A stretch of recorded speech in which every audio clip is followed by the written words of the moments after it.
asset. The foreign service officers, the civil servants, the locally employed staff who animate American diplomacy. Blinken served as the Deputy Secretary of State under President Obama. He also told the Senate panel he agreed with the Trump administration's tough stance on China, though he said he disagreed with the way he did it. Treasury Secretary nominee Janet Yellen is also before the Senate today. Wall Street at the close, stocks ended the day higher, recovering some of last week's losses. The Dow added 116, the Nasdaq plus 198. America is listening to Fox News. Even in the new year, it's hard to start a new routine. But if you're one of the 34% of Americans who made a resolution to be less stressed, Headspace is here to help. Headspace is one of the only meditation apps advancing the field of mindfulness and meditation through clinically validated research and can reduce stress, improve sleep, boost focus, and increase your overall sense of well-being.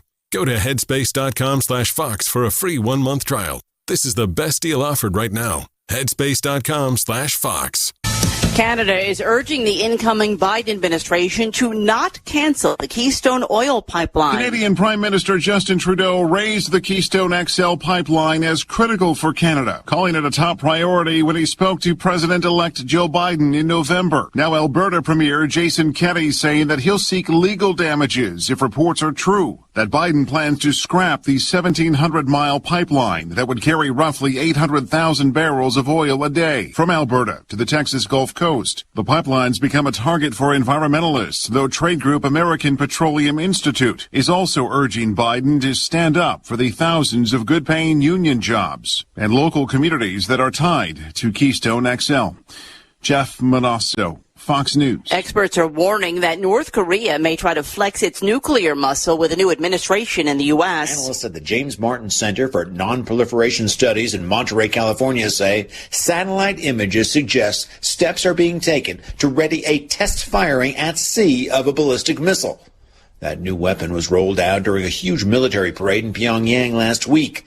The danger is that such a system could bring the North Korean nuclear threat closer to the shores of mainland United States. Fox's Greg Palcott. A federal judge in Oklahoma has ordered the new owners of the zoo featured in the Netflix series Tiger King to turn over all lion and tiger cubs they have, along with any adult animals, to the federal government. The order I'm grateful to have heard from some of our satellite listeners recently. I appreciate knowing that people are out there who like what we do and are willing to support it financially. LRN.FM's free-to-air satellite feeds blanket most of 2 continents. It was my goal to put our channel there so people without internet could receive our programs and feed pirate radio stations. We started a fundraiser on Patreon a few years ago to back the satellite channels. I recently announced that I was considering canceling the feeds, and donations increased from 15 to 20% of our costs, which are around $1,000 per month. That's a good start, and to incentivize more contributions, the Shire Free Church will be matching every dollar. Can we reach $500 per month? With your help, we can. You can join our satellite fundraiser for just $2 a month at fund.lrn.fm. If we raise enough to keep both of the channels on the air, awesome. If we raise more, I'll add more channels. If not, we can shut them down and go internet only. It's up to you. Thank you for your support. fund.lrn.fm. It's The Onion Radio News. God loses his decision-making coin. This is Doyle Redland reporting. The Lord God has confirmed that he has misplaced his special decision-making coin. The coin, a relatively unremarkable 1972 nickel, has been used almost daily by the Supreme Being for over 4 billion years for the purpose of determining everything from the direction of the wind to the outcome of history. The visibly distraught God added, I have no idea where I put it. I remember flipping it last night for a couple in Monroe, Michigan, who were trying to conceive a child, but I haven't seen it since. God also said he hopes to locate the coin before 7:15 Thursday morning when United Flight 251 takes off from Seattle with actress Dixie Carter on board. Doyle Redland for The Onion Radio News, online at theonion.com. This is The Onion News Network.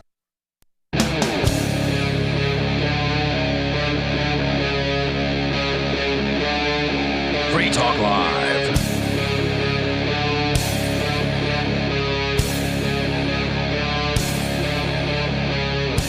This is Free Talk Live, talk radio that you control, the only radio show on national radio where you can call in and talk about anything that's on your mind.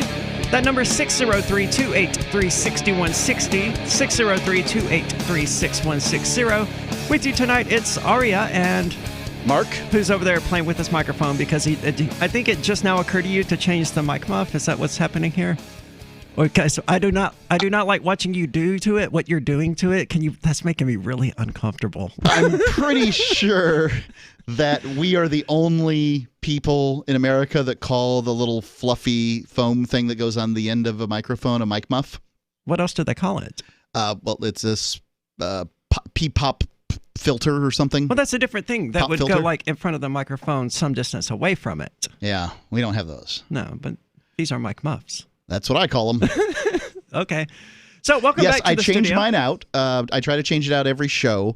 And I always wanted to do this prior to COVID, but COVID's made me better at it. Okay. Well, that's good. I've never bothered. But welcome back to New Hampshire. You've been gone, man, it feels like several months. 3 weeks. Was that the last time you were on with us? 3 weeks? 3 weeks. Okay. Feels like longer than that. I was only back for like a week, though. Okay. I was on my trip to Africa for 3 weeks, and then I came back for a week, and then I was gone for Christmas for 3 weeks, and now I'm back for a bit over a week. Just doing your usual wintertime gallivanting around, being everywhere you can be except New Hampshire. It kind of sucks here during the winter. It does. I mean, I gotta say. And it's relatively mild this year, but it's still, like right now out there, that wind is vicious. Yeah, and then by the end of winter, when you're in like early March, it's just, you're so tired of it. Yeah. I just hate it. Well, then it melts and you have mud everywhere. Right. And that's no fun either. I will say, though, that there's no place in the world like May in New England, because all the plants have to spring to life because they have this brief period of time to do all the things that plants do to procreate and all that stuff. And when the tulips and the daffodils and stuff are coming up, there's really nothing like it. I love that. I have no comment on the tulips and daffodils, but I'm happy that you do. Yeah. So someone I take a lot of pictures of flowers. Nothing unusual or odd about that at all. Congratulations. So someone brought this story to our attention. I said it was really highly worth reading, and I don't disagree with it. I don't think it's the earth-shattering story that, they were making it out to be, but it is still pretty good, and I think it's worth getting into. According to, I guess that's evmagazine.com. I'm not familiar with that. I'm not either. A psychiatrist is saying that Americans are suffering from mass delusional psychosis because of COVID-19. Okay. Dr. Mark McDonald is board certified in both child and adolescent psychiatry with extensive additional training in adult psychoanalysis. He specializes in the evaluation and treatment of young people with mental illness, and his practice also serves adults, families, and couples. And it goes on with his credentials here for a few minutes, but none of that's really important. I want to hear what this guy has to say. Among some of his opinions, Dr. McDonald believes that the real crisis is not medical in nature. Now, he's referring to the pandemic of the last year for those who somehow missed it. The country has always had enough resources to deal with the pandemic. For example, the Navy hospital ship sent to New York City to help deal with a surge in hospitalization was turned back due to a lack of patients. So the question becomes, what is the actual public health crisis that people are really suffering from? Dr. McDonald believes the true public health crisis lies in the widespread fear, which morphed and evolved into a form of mass delusional psychosis. Yeah, well, I mean, I would agree. So I don't know. I'm not here to prescribe psychosis. I mean, I don't know. But I would say that people have clearly lost their S. And part of it is just the sort of unknowing about the virus that went on for so long. And now there's still these sort of mysteries that no one ever wants to talk about. So I think it was Newsweek that just ran an article that said that basically lockdowns don't work. Sure. So, I mean, that's no surprise to anyone. All of the data is there for those people who want to follow the science. It's been proven by this point that lockdowns do not inhibit the spread of COVID-19. Well, I would go so far as to say that some lockdowns do. Like there are island nations in the world that had border lockdowns that appear to have been successful. They didn't let anybody in and anybody out, and now when they're letting people in, they get to get tests, and all that stuff. So I think that's kind of the thing that may make some sense, but that's about it. If you can actually do a border lockdown, then that's probably a good idea. But other than that, I don't want to say that's a good idea. Well, okay. Maybe if this was an actual pandemic where bodies were piling up in the streets, I'm like, okay, you know what? Everyone I've ever known and loved is dead. Lock down the border. There are municipalities, places in the United States where ICUs are stressed and where morticians are stressed. Where we're pushing the bounds of things. And right now, it's beginning to look like. Well, frankly, what I'd say is this: is that we probably are going to have more deaths this season than we had last season with COVID-19. Now, are they stressed because they're actually under a lot of pressure to deal with, things that they're actually faced with? Yeah. Or is this just part of the delusional psychosis? No, I think they've got lots of patience. I mean, it's still happening. I'd say that America is tired of dealing with just the, thinking about all of this stuff. So people aren't paying as much attention to the actual deaths that are occurring, but there are more occurring now. Well, it hit 400,000 today, apparently. Yeah, big deal, huh? Not really? I mean, how many people die in a year in the United States anyway? I can tell you how many die in a week off the top of my head. Okay. You could multiply that times 52 if you'd like. It's between 50 and 60,000. Okay, so I'm not going to do that math in my head. Something like 2.5 million people die each year in America. Yeah, sounds right. Sure. I'll go for it. I'm just not going to do a lot of crying about an additional 400,000 who, by all accounts, were probably going to die anyway. Does it suck? Well, we're all going to die anyway. Sure, but I mean who were going to die last year anyway. Does it suck for the people who love them? Yes, absolutely. And I don't want to discount that, but I mean, let's be honest here. Like you just said, everyone's going to die anyway. Death is the inevitable end of life. That's just what happens. So in simpler words, the American public Is it possible that that's almost 3 million people that die in America? So 2.86 is what I'm getting. At 55,000 Americans die per week. That almost 3 million people die. Yeah.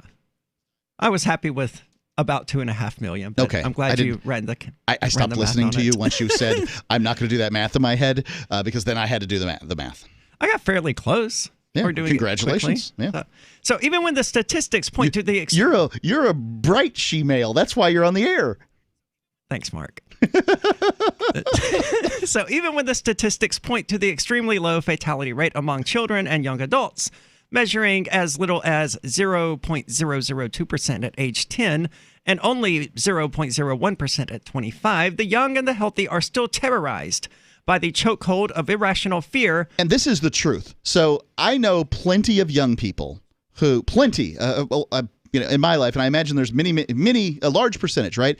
They're afraid of catching COVID-19. And I'm talking about people between the ages of 20 and 35. Yeah. That the statistical likelihood of them becoming ill and having any kind of permanent damage from COVID-19 is, minuscule. In comparison, especially in comparison to the older population. And these people, in many cases, are not coming in contact with older people. They're scared for themselves. Yeah, they're scared for themselves and their lives, and that doesn't make any sense. It doesn't. One of my coworkers actually contracted COVID-19 recently, and she was terrified for the first several days.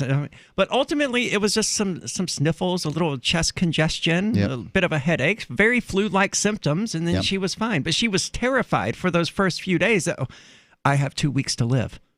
That's what was going through her head. It's probably a good idea to experience that at some point in your life, just to, sort of get your stuff in order. Sure, but COVID-19 shouldn't be what's causing people to experience that, especially if they're 24, 25 years old, as this person was, and had no significant chance whatsoever of being killed by coronavirus or COVID-19 or whatever you want to call it. What do you think? Is America suffering from a mass delusional psychosis? I tend to think they are, and we're going to get further into it. Give us a call. Let us know what you think. 603-283-6160. That's 603-283-6160. What if the United States and the Soviet Union had fought on land, sea, air, and the astral plane, struggled for dominion across parallel dimensions or on the surface of the moon? What wonders would have been unveiled? What terrors would have haunted mankind from those dark and dismal dimensions? Come closer, peer through a glass darkly, and discover the horrifying alternative visions of World War III from some of today's greatest minds in science fiction, fantasy, and horror. Weird World War III. Available now from Baen Books at baenbooks.com. Are you tired of governments murdering people around the world? Stop using their money. There is an alternative. Bitcoin is a stateless, free market, non-political currency. Bitcoin cannot be inflated or controlled by any government. By using their money, you are helping the state. Stop doing it. You have an incredible alternative available now. Learn it, use it, spread it. Get started with Bitcoin at bitcoin.com. That's bitcoin.com.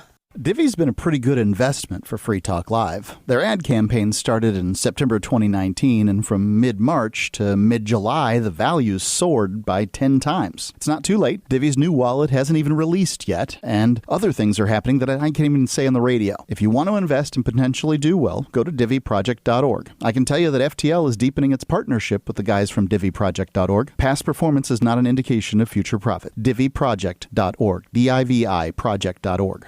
Freedom! Freedom is the call of the untamed Scotsman and all others that want to feel the wind under their kilts. At Free Talk Live, we love the breezy, swinging feeling that only a kilt from Sport Kilt can give. We teamed up with Sport Kilt to let you experience their form of freedom at a discount. Go to kilts.freetalklive.com and see a picture of Richie and me in our kilts. And then head over to sportkilt.com. Get some stylish freedom for yourself and use code FTL for a 10% discount. sportkilt.com. So the protection of life, liberty, and property is what the Free State Project is all about. But it's an effort to move 20,000 people who understand. It's about demonstrating to the entire country that, yeah, we can have a free market, a truly free market. Making it just a freer, great place to live. It's the world's largest voluntarist libertarian community, and it's only getting bigger. That's amazing, to be able to move to a place where other people passionately believe in being free and independent. What the Free State Project is managing to do, though, is to put their money where their mouth is. It's physically getting up across the country and saying, let's go someplace and let's demonstrate the power of these ideas. There's a lot of kind of philosophy that surrounds liberty. There's a lot of thinking about it and talking about it. But here in New Hampshire, people are doing it. 101 Reasons Liberty Lives in New Hampshire, a documentary by Free State Project Early Movers. Watch it free at 101reasonsfilm.com. 101reasonsfilm.com. Some of you asked, and now we've delivered. LRN.FM's live Keene, New Hampshire studio shows are now streamed in HD on Twitch. Visit our channel at twitch.lrn.fm and give it a follow. If you have Amazon Prime, you get one free subscription on Twitch. If you use it on our channel, Twitch will give LRN.FM a monthly piece of your Prime subscription cost. So please watch, follow, share, and subscribe to twitch.lrn.fm. That's twitch.lrn.fm. Want to accept Bitcoin at your online store? There's a good chance you already have what you need: a WordPress using WooCommerce and a Bitcoin address. Now all you need to start taking Bitcoin payments on your website is the AnyPay app on your Android or iPhone. Just paste your Bitcoin address into AnyPay, then connect it to your website with our one-click plugin for WordPress. Now your website takes Bitcoin, start to finish in 15 minutes or less with no complicated steps. Download AnyPay from the App Store today. You can put the Liberty Radio Network on the air in your area. Visit broadcast.lrn.fm to learn how. Broadcast.lrn.fm.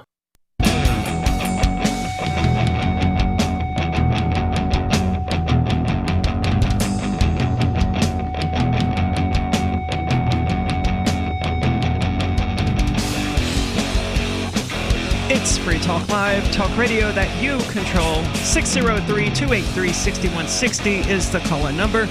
That's 603-283-6160. With you tonight, it's Aria and Mark, and I want to tell you it's not too late. You have not missed the boat on Bitcoin, so if you want to learn about it, head on over to bitcoin.com, because it's the best place for learning about cryptocurrency. You can go there and just click on Get Started at the top of the page, and once you do that, you'll find all sorts of useful information, neatly organized by your needs. There's no longer an excuse for ignorance of this important world-changing information. But if you are a knowledgeable crypto user, check out news.bitcoin.com, where you can get the latest headlines of all the news that's relevant to you, because bitcoin.com is your source for trading cryptocurrency, getting a wallet app, mining, and all of the latest cryptocurrency news on a slick and easy-to-use website, bitcoin.com. Now, we're talking about mass delusional psychosis here, and the psychiatrist who is arguing that Americans are suffering not from a pandemic called COVID-19, but from mass delusional psychosis related to COVID-19. I also think we have sort of a fear weariness that's going on too. Like, I don't think we are. I mean, the kind of people who are wrapped up in this psychosis, you know, I don't want to put on the tinfoil hat here, but I remember a number of years ago, there were clown sightings all throughout the United States. Yeah. And there was never any... It wasn't even... It was like 3 or 4 or 5 years ago. Remember, like, they were seeing clowns everywhere, people taking pictures as though this is meaningful in any way. It was in 2016. I suspect it was a viral marketing attempt for the remake of the movie It.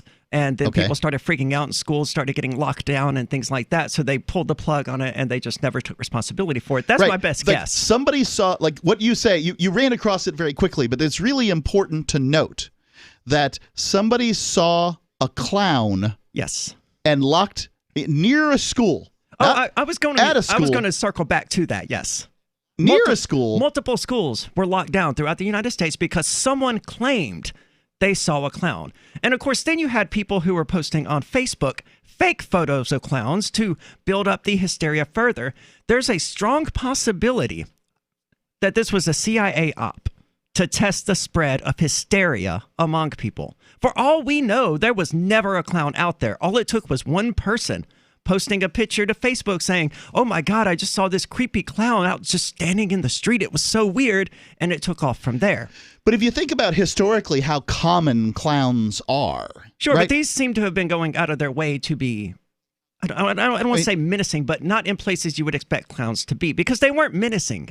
They weren't threatening people. They weren't covered in blood or false sharp teeth or anything like that. They were just clowns in places where you wouldn't, in times where you normally wouldn't expect to see clowns, purportedly. Sure. Right. But what I'm saying is that seeing somebody walk around in a clown outfit when I was a kid would be odd, but not terrifying.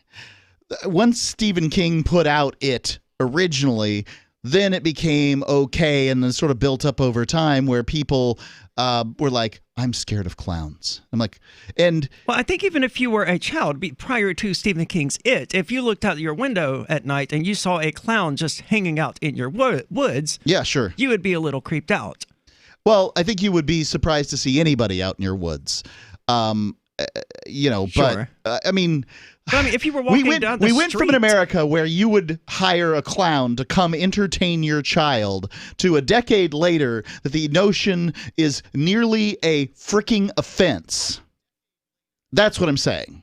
Sure. And but somehow or another, Americans thought it was, somebody out there thought it was acceptable to lock down a school because somebody saw a clown in the relatively near vicinity. Yes. Well, someone claimed to have seen a clown. There was never any evidence. They didn't even submit a photograph. You know, they just called the school and said, oh my God, I saw a clown out there. They locked down the school. Yes. Yeah. And that wasn't the only one. There were stories like that, you know, all over the place. And it was ultimately just a mass hysteria. And trying to explain this to people was futile. The people who were hysterical about this, I had one lady tell me, I just pray you don't see any of these clowns then because your life is in danger if you do. These clowns never hurt anyone. They literally did not hurt anyone, but still people were posting, I wish I would see me a clown. I'd shoot him and all of this other stuff. It's like, what is wrong with you people? How hysterical have you become so quickly over a matter of like 2 weeks from zero to full hysteria? And you have yet to see one of these with your own eyes. You're just basing this off Facebook posts.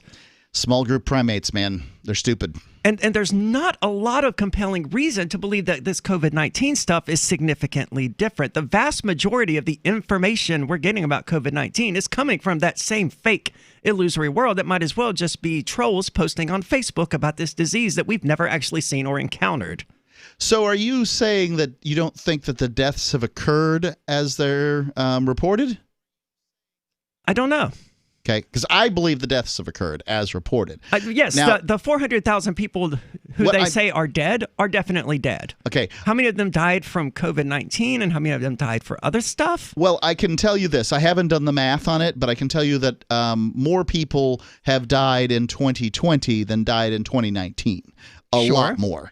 You would expect that, though, because the population is increasing, and as the population gets bigger... No, it's nothing like that. I mean, you could look at the graphs, and it's not like this is from increasing population.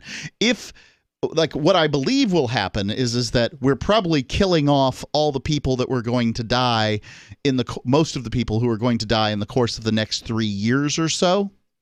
And so my guess is that death rates will decrease dramatically in towards the end of 2021, 2022, 2023, these sorts of things. That's my guess from looking at the numbers. And you know how I obsess about the CDC numbers of deaths per week. What you do about the graphs. Yeah, I love me a good line graph, yeah. Is it a bar graph? What's the difference? So your contention is that these people who have died of COVID-19, they basically just died a year, 2 years, maybe 3 years earlier than they would have normally died anyway? Yeah, so I'm having a difficult time with that. The NPR reported, I heard last week, that the average age of death has plummeted in the United States, but that is contrary to all the information I had prior to that moment. And so I like to have several reports of a given thing before I believe it is true. And most of my, originally, the median age of death was, the average age of death was 80 for COVID-19, and the median age of death in the United States was 78. So COVID-19 was actually dragging up the average age of death. Well, I don't know if that's true. Well, it would if people are dying older than... If it was the only thing killing people. It's not dragging it up at the rate that it was being drug up previously. Staying alive drags up the rate higher, no doubt. So then it went down to 78. The average American lives to be 78 years old? I think that's what it is, yeah. Wow. Male and female together. That is surprising. Together. Well, good for America, I guess. Yeah. Well, men, I think it was 72. Okay. But on the whole, 78. Yeah.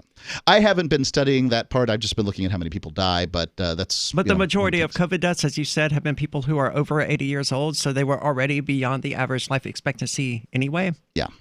Yeah. It's hard to be especially sad about an 80... Like, my grandmother is like 84, 85, 86 years old.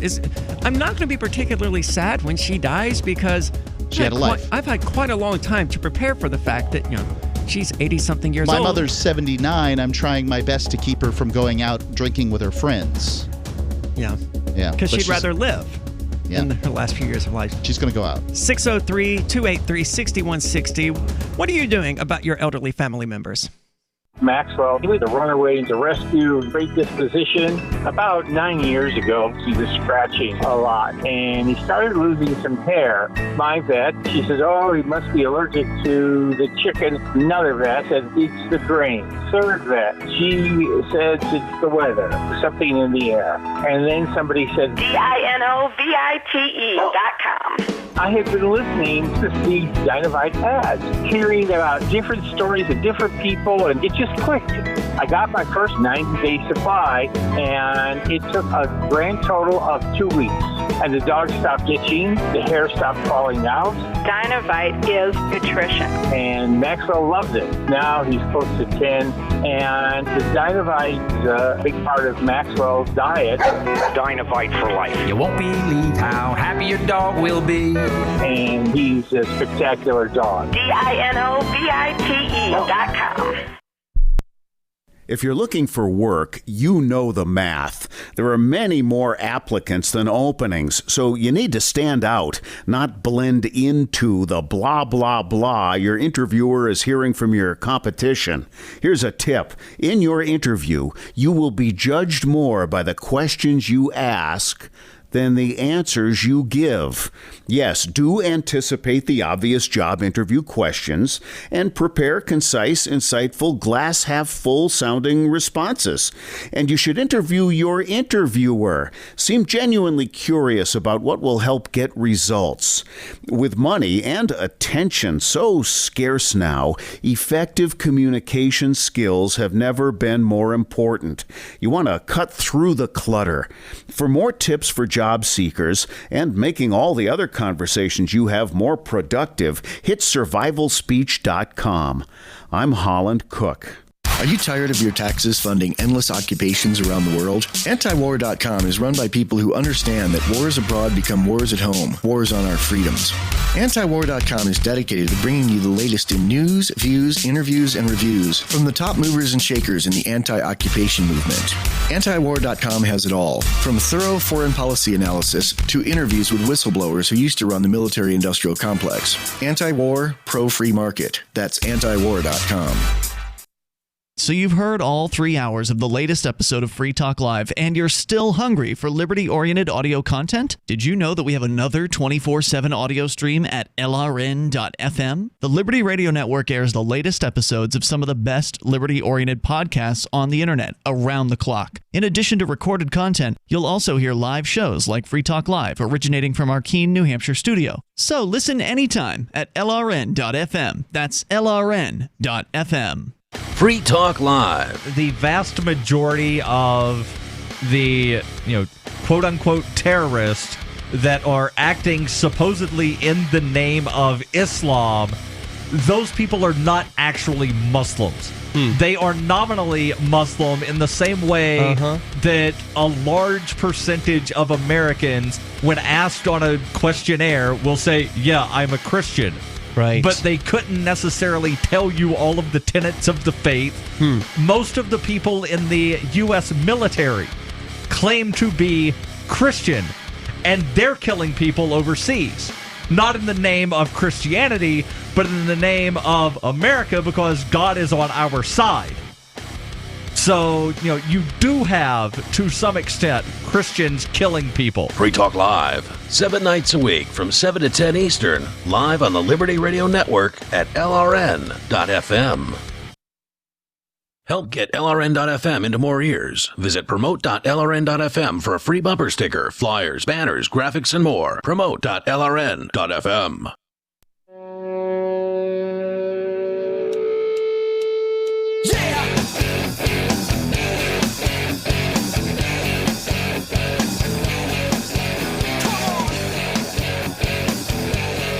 It's Free Talk Live, talk radio that you control. 603-283-6160. Give us a call. Talk about whatever is on your mind. 603-283-6160. With you tonight, it's Aria. And Mark. And we're talking about mass delusion here. And the author is about to give this really jarring example. Okay. A Colorado family was recently kicked off an airplane because their 2-year-old daughter wouldn't leave her mask on. Her parents weren't even against masking.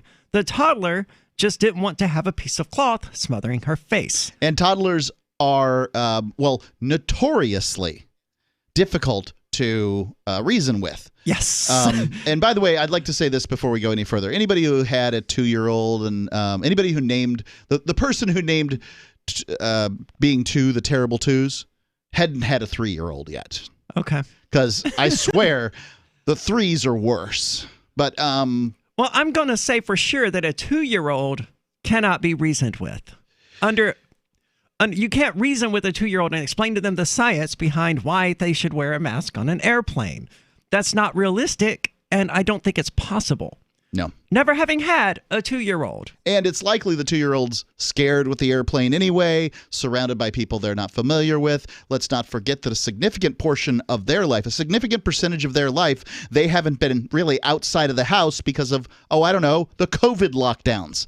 And now to expect a person in this condition to have something over their mouth. Now, I of course know what happened. Please go ahead. It isn't even enough that her parents were forcing her to put the mask on as they covered her face against her will. They were still made to exit the flight. The worst part of this unfortunate situation is the fact that no one else on the plane dared to stand up and back up the toddler's parents against the insanity of forcing a child to cover her face against her will. Sure, her body, her choice, right? If she doesn't want to have something over her face, I say, it's well within her rights.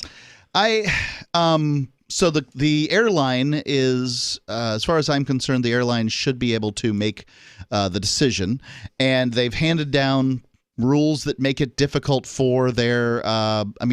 They should have said 6 and under instead of 2 and under. Like, would have really made a difference? No, I don't think so. don't think people should be bringing 2-year-olds onto planes anyway. Well, sorry. People with 2-year-olds have to travel too. Well, then they should drive.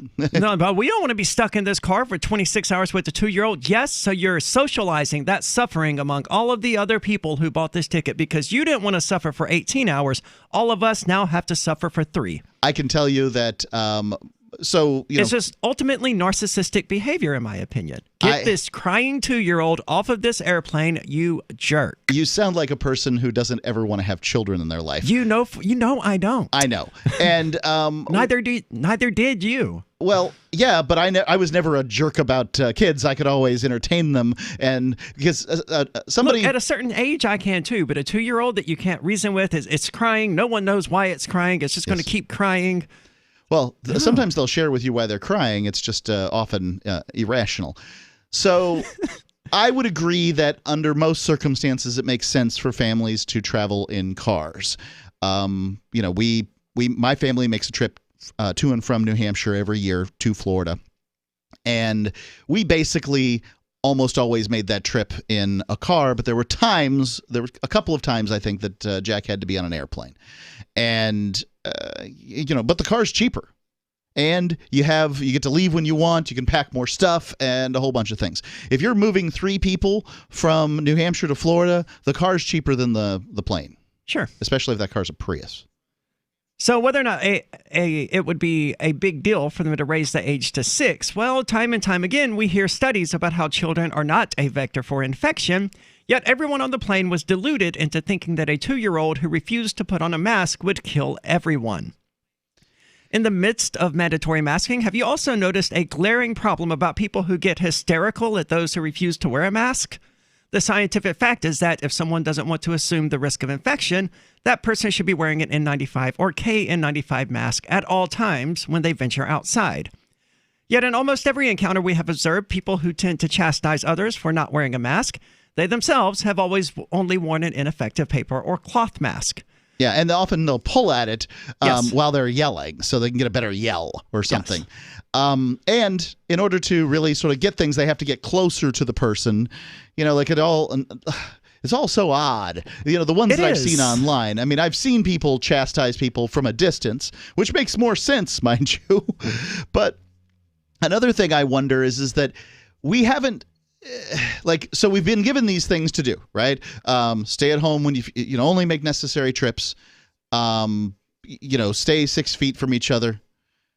Only be within certain distances of the people you're living with. Wear a mask. These sorts of things. We've been given a bunch of different things. Be outdoors when you can. But which need to be applied at any given time? I mean, if I'm going for a jog outside, do I need to wear the mask? Some would say yes. Some would. I would not. I think it's ridiculous. It's absolutely ridiculous. And this is the thing is that those that wish to hand down the dictates, right, don't have the guts and the courage to tell us what the mask is for. Like, what is it actually for? Is it stopping virus? Is it to prevent me from spitting as I talk? Which one of these things is it? They won't say, because then people would actually begin using logic surrounding how they do this stuff. But instead they just want us all far apart and wearing masks and whatever. I think you give the average person way too much credit. I see people all day long at my job wearing masks, and I go to gas stations where people are wearing masks and it never fails. And I've gone to bars where people have to wear masks. It never fails that at some point during any given 2-minute conversation, one of these people will touch their mask simply to adjust it. Yeah. And what they don't realize is that the purpose of this mask is to catch their spit and their molecules and everything else coming out of their mouths and their noses as they speak and breathe. Right. And so then maybe they're transmitting it by their hands. And they absolutely are. There's no way to avoid that. They would have to wash their hands after they touch their mask every single time they touch their mask. And of course they don't. No, they instead spread it to that glass they brought you. Now that COVID-19 is only airborne. Now, I don't know what airborne means. Is it the little particles of spit that I spit out every once in a while and I can see them when I talk? They were suggesting 11 months ago some kind of gas that emits from my nose even while I'm just sitting here.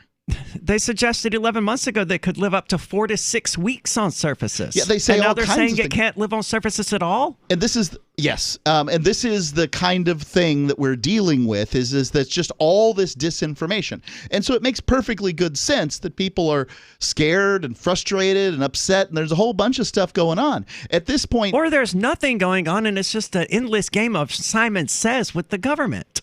Right. I mean, clearly there's something going on. I'm not a COVID-19 denier, and I don't want to portray myself as being one. But if the disease is evolving, changing so quickly that what they said about it 11 months ago is not even slightly true today, then there's something weird going on. Either this, and how many new variants of it have we seen in just the last several months? The one in Denmark, the one in the United Kingdom. Now there's new strains in the United States. And they're telling us, oh, don't worry, the vaccine will protect you against these. Why? It's evolving as quickly as the common cold, and you can't develop a vaccine for the common cold. I've heard the explanation now. So it's the vaccine's more effective because it's several strains of COVID-19, whereas if you get sick from it, you've only gotten one strain, so vaccine better and stuff. I don't know. I mean, I think that what we're going to be doing is they're going to be handing out shots for this thing every year for the rest of our lives. They don't Just have a like choice. the flu. I don't see any way they couldn't. Yeah. No, but it's even worse because the flu doesn't even evolve as quickly as the common cold. And the funny thing is that they're having a difficult time distributing this because they will not go through the systems that we already have. We have things in this world that distribute medications. We call them drug stores. And in most cities in the United States, you can't go a half a mile without finding another one. Hand them out to the drug stores. Tell them to, give them to the right people or whatever, and use the distribution methods we have. It does seem like that would make more sense. I mean, they give out flu shots here at the CVS, but they have signs on the door. We do not have the COVID-19 vaccination. Why not? That's where people would expect to go to get a COVID-19 vaccination. 603-283-6160. Is spreading the message of liberty, cryptocurrency, and peace around the globe worth $2 per month to you? As you may already know, in addition to our internet feed, LRN.FM broadcasts on free-to-air satellite across North and Central America, as well as Sub-Saharan Africa. And we've been available on satellite for free 24/7 since 2010. The LRN.FM free-to-air satellite signal is reaching some of the most oppressive regimes in the world, and there's no doubt our ideas are making an impact. You can learn more about the channel's impact by watching the 3-minute video at fund.lrn.fm. If you'd like to help free minds globally with our ideas of liberty, cryptocurrency, and peace, you can donate as little as $2 per month via fund.lrn.fm. You can help us continue and expand our satellite broadcast to multiple continents. Visit fund.lrn.fm today, and thank you for your help. Don't forget to share the link on social media. That's fund.lrn.fm. Bitcoin.com has launched a trading platform at local.bitcoin.com, allowing you to buy or sell Bitcoin Cash via dozens of payment methods like PayPal, Venmo, bank deposit, remittances, or meeting in person with cash. There are no ID requirements to sign up for and use the site, and all communications between buyers and sellers are encrypted. Finally, a global trading platform that respects your privacy. Visit local.bitcoin.com to get started trading Bitcoin Cash.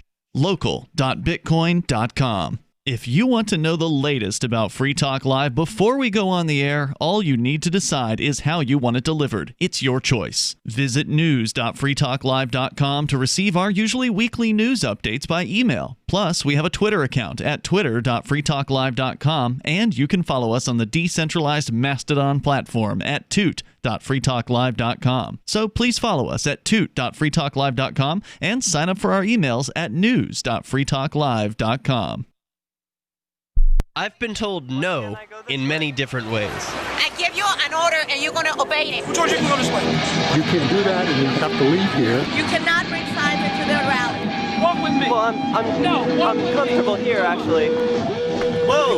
Hey. Who do you think you are? Excuse me. There is no video and audio allowed in this office. No, I have work today. You ain't going to make it. Wait a minute. Hey! Oh my God! Unbelievable! Why are you running from me? Because you scared me. What am I being detained for? You're being served. What is this? You're being served. What is this?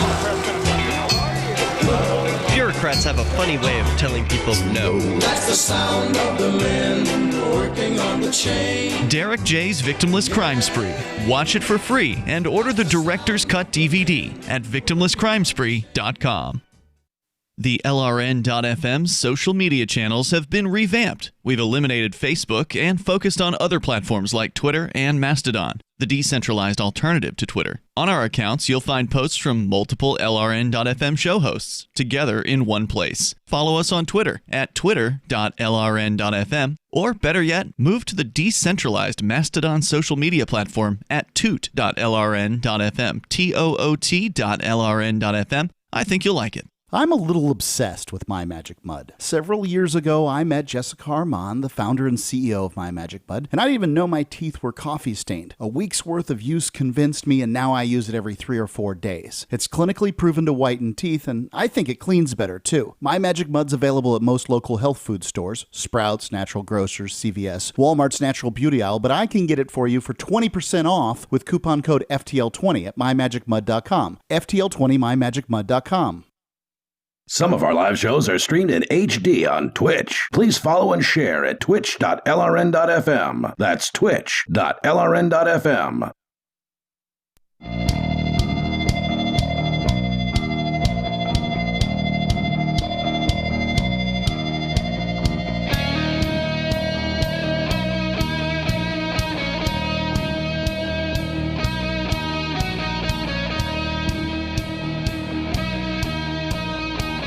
It's Free Talk Live. 603-283-6160 is the call-in number. That's 603-283-6160. With you tonight, it's Arya and Mark. And someone has pointed out on Twitch that the vaccine, the COVID-19 vaccine, has to be, that's twitch.freetalklive.com, by the way, has to be kept at 75 degrees below zero, which does sort of complicate the delivery systems that we have in place. Now, I'm confident that CVS probably has a freezer, but probably not one that goes down to negative 75. Yeah. So that would definitely complicate it a bit.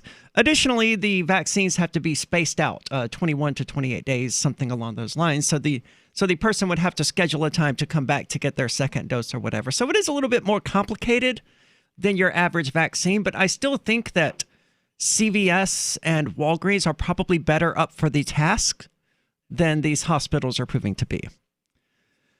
Well, I hope the best as far as the distribution goes. I don't know how effective. They're saying that these vaccines are 95% effective, but at this point, having worked in journalism for as long as I have, I realize that these people are, absolutely nuts, and they will report whatever is told to them. So, do I know? I do not know. According to the New York Post, the Israeli version of Dr. Fauci basically said that, this vaccine is nowhere near as effective as you've led people to believe. So, I mean, it depends on who you ask. And if it's just a cootie shot, circle, circle, dot, dot, now you get your cootie shot. If it's just that and we can get back to work, fine. I'm still not going to get it. What's that? I'm still not going to get it. I mean, worst case scenario, I have to find a sympathetic doctor who will lie and say that he gave it to me. Worst case scenario. Well, and I'm sure I could find one if I really needed to. Having taken, vaccines throughout my life, a flu vaccine will make me quite ill. This one is completely different, as I understand it. This is more like gene therapy than in fact, a vaccine. Because I can't speak to that. I just know that, in general, vaccines that get rushed out this quickly have very bad side effects. I don't know that how many of those side effects have been right off the bat. Right. So, well, I don't want to die 2.5 years from now from some complication arising from the COVID-19 vaccination. If I were to get a COVID-19 vaccine right now, I'd have to jump in front of the line and make sure that somebody who really wanted it didn't get it until the next go around, right? Somebody would be bumped off the back of the line because I went and got it. I'm not that interested. But if I have to have a COVID-19 vaccine in order to travel or whatever, then I will. But let's call it what it is. This is experimental gene therapy. It would be horrifying for someone to put you in that position of, hey, you have to, if you want to travel, if you want to leave the United States, you have to inject this substance into your body. Let's hope we don't get put in that position. But if someone was serious about minimizing all risk of contracting the coronavirus, the correct way of achieving that the author's incorrect here. The correct way of achieving that would be to stay the hell at home. But according to this author, it would be to properly wear an N95 mask as well as frequently wash and disinfect their hands, which is good advice. And I don't really think the number of hand washings the average person is doing has changed significantly because of COVID-19. I hope so. I don't think it has. We needed more hand washing going on before we did. The COVID-19, so I'm for that, but But those who are just putting on a cloth or a paper mask, as they also constantly touch their face while they adjust their mask, are in reality doing practically nothing to minimize the risk of infection. I think it's probably more insidious than that, and I think it's probably increasing the rate of infection. Simply because after touching their mask, whatever virus they have, if they have it, is now on their hands. You touch a lot more things than you breathe on. I don't know if people realize that. Yeah. Yet, more often than not, we witness people who are more concerned with making sure others assume the responsibility for everyone else. Hall monitors. Yep. If you don't wear a mask, you're effectively killing grandma, screamed the pro-mask Nazis. Instead of sourcing and donating N95 masks to the elderly to ensure that grandma will be able to properly minimize the risk of getting infected, they'd rather yell and threaten others who would dare question the effectiveness of even wearing a mask. Yeah, I think that it's certainly worth pointing out that this is a geriatric issue. This is a nursing home issue. This is a public health issue. And many of the things that people are focusing on are not the things worth focusing on. I wonder what would the results be. And obviously we can't do the control group or whatever. But we can see, by the way, different states that have different rules and stuff like that, and you'll find that, frankly, it doesn't look much different. It doesn't. But whatever. If they would have just said, all right, if you're over the age of 70, you should probably stay home. You should stay home, and you should find a buddy, find a buddy who's younger, who's going to bring you groceries and do these kind of things. And we're going to do our best to make it so you don't have to stay home. But, the rest of us are going to go out here. We're going to catch this disease. And then then it's just going to run its course at that point. And then the people who are over the age of 75, who are most likely to deal with it and die, well, and would there be deaths of people below the age of 70? There would. Sure. But they wouldn't have been nearly as high as what there are now. You think fewer people under the age of 70 would have died now if we just went out there and dealt with it?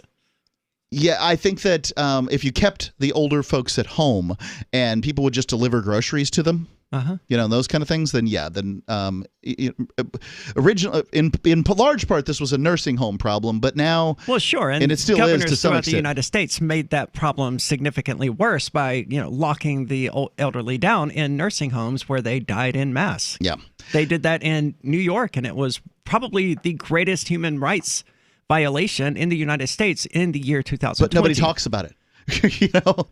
And I think it's... Why don't people talk about that? It's a horrifying story. It absolutely happened. Yep. No one has ever denied that it happened, and yet no one's talking about how the governor of New York basically sent the elderly of New York to their graves. Yes. No, it was Trump's fault. It was most definitely not Trump's fault. No, though. but it's amazing. This is the sort of amazing mental gymnastics that people are going through. Is that it was policies by Democratic governors that killed tens of thousands early on, and propagated the spread of this, and then somehow Trump killed 200,000. I don't get it. So instead of facing reality, the delusional person would rather live in the world of make-believe. But in order to keep faking reality, they have to make sure that everyone around them also pretends to live in their imaginary world. In simpler words, the delusional person rejects reality. And in this rejection of reality, others have to play along with how they view the world. Otherwise, their own world will not make sense to them. It's why the delusional person will get angry when they face someone who doesn't conform to their worldview. Because objective reality threatens to unravel their carefully crafted imaginary world, the delusional person lashes out at others who dare act in contradiction to their delusions. Wearing a mask becomes more about social solidarity than it is about following the science. Right. Now, I've actually had this conversation.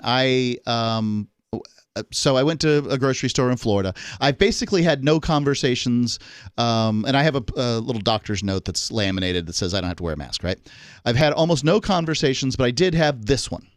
So the lady at the grocery store is like, "Sir, would you like a mask?" And I'm like, "I got a doctor's note that says I don't have to wear one." And she's like, "Okay." And she was ready to let it go. She didn't care, right? And then I'm like, "But, what I really feel bad about is that you have to wear a mask for 10 hours a day, every day.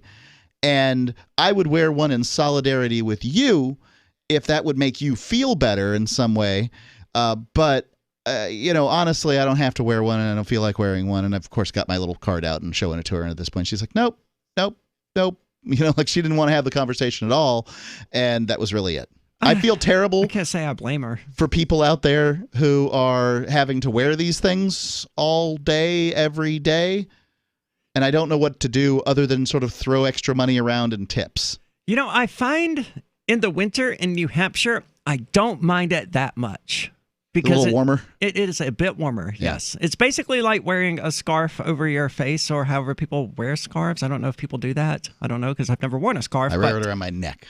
I would assume so, but don't people pull them up on occasion? If you got really cold, sure. Okay. Yeah, you could put it But that's up. basically what it is. It's just a face warmer, and that's not the worst thing in New Hampshire in January. Right. I still don't like it, and I don't like being told I have to do it, and I still avoid places that, ask me to do it.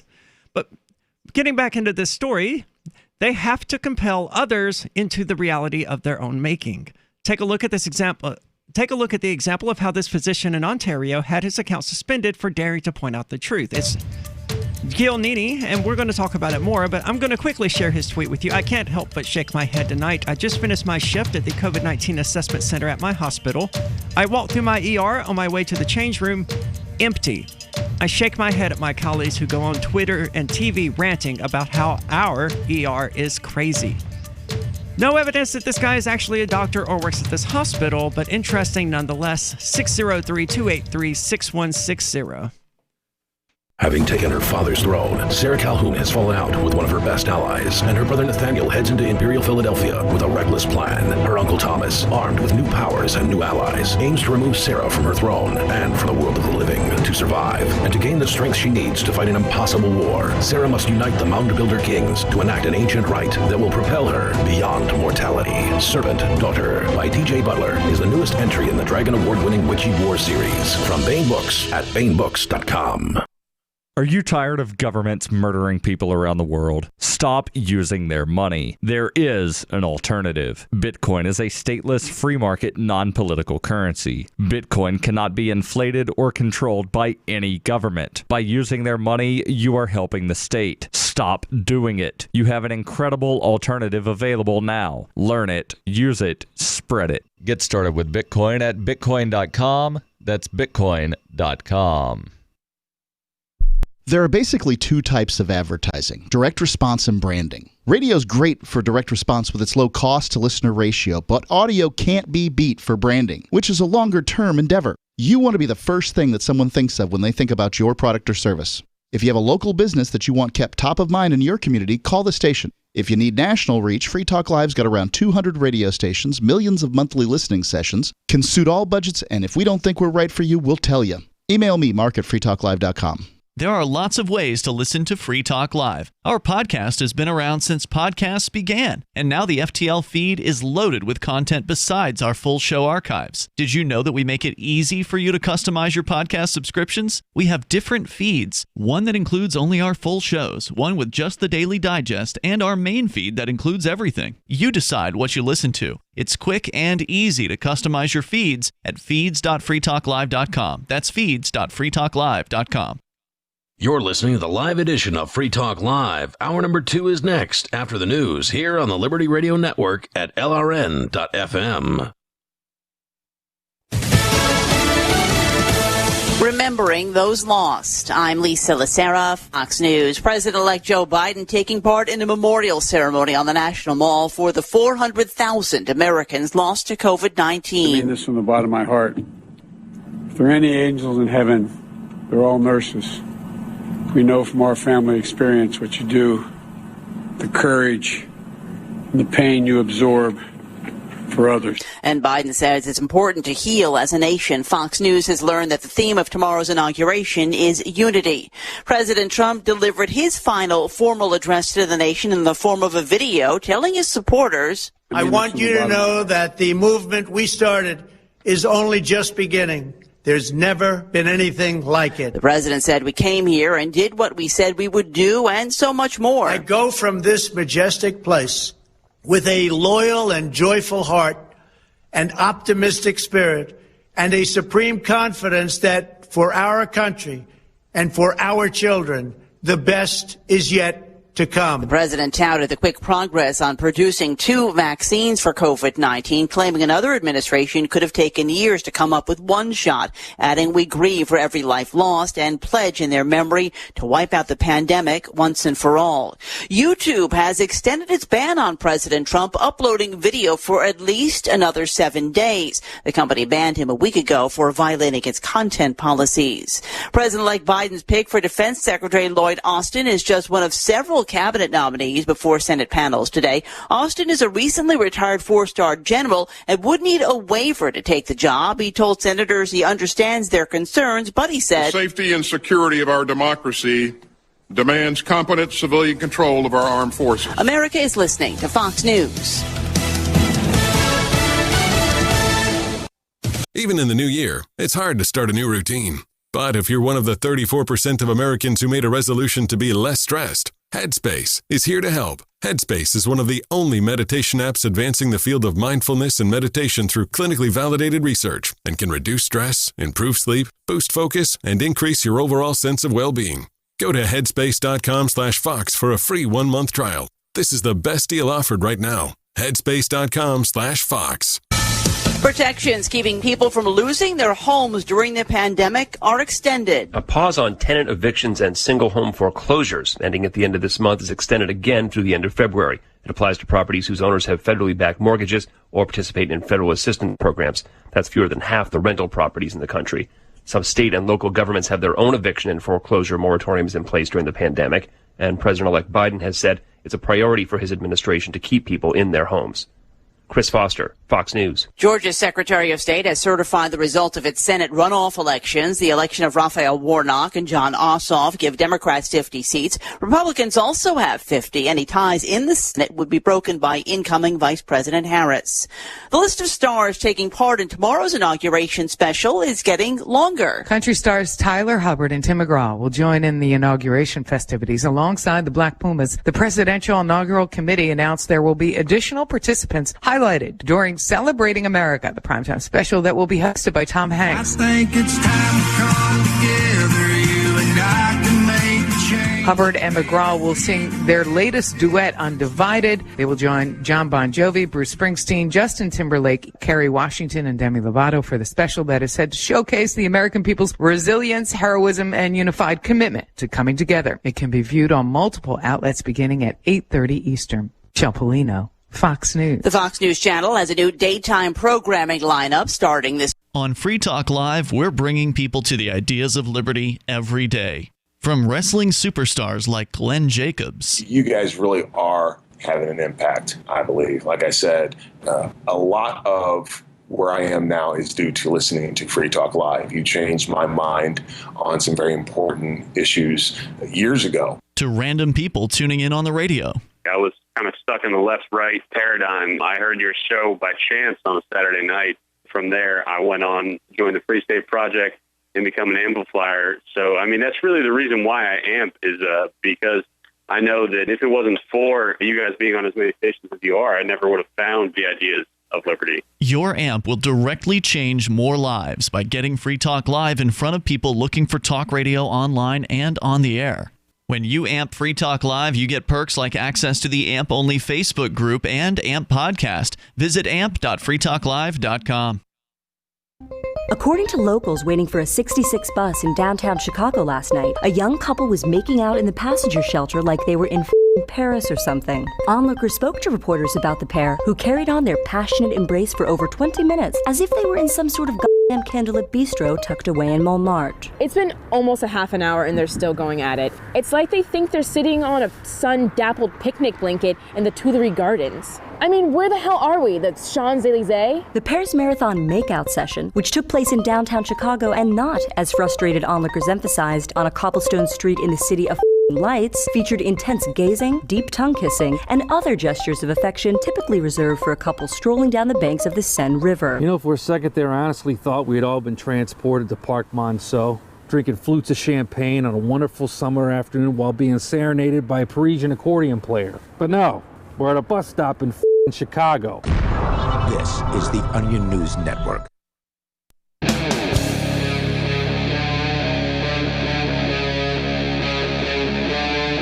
Free Talk Live.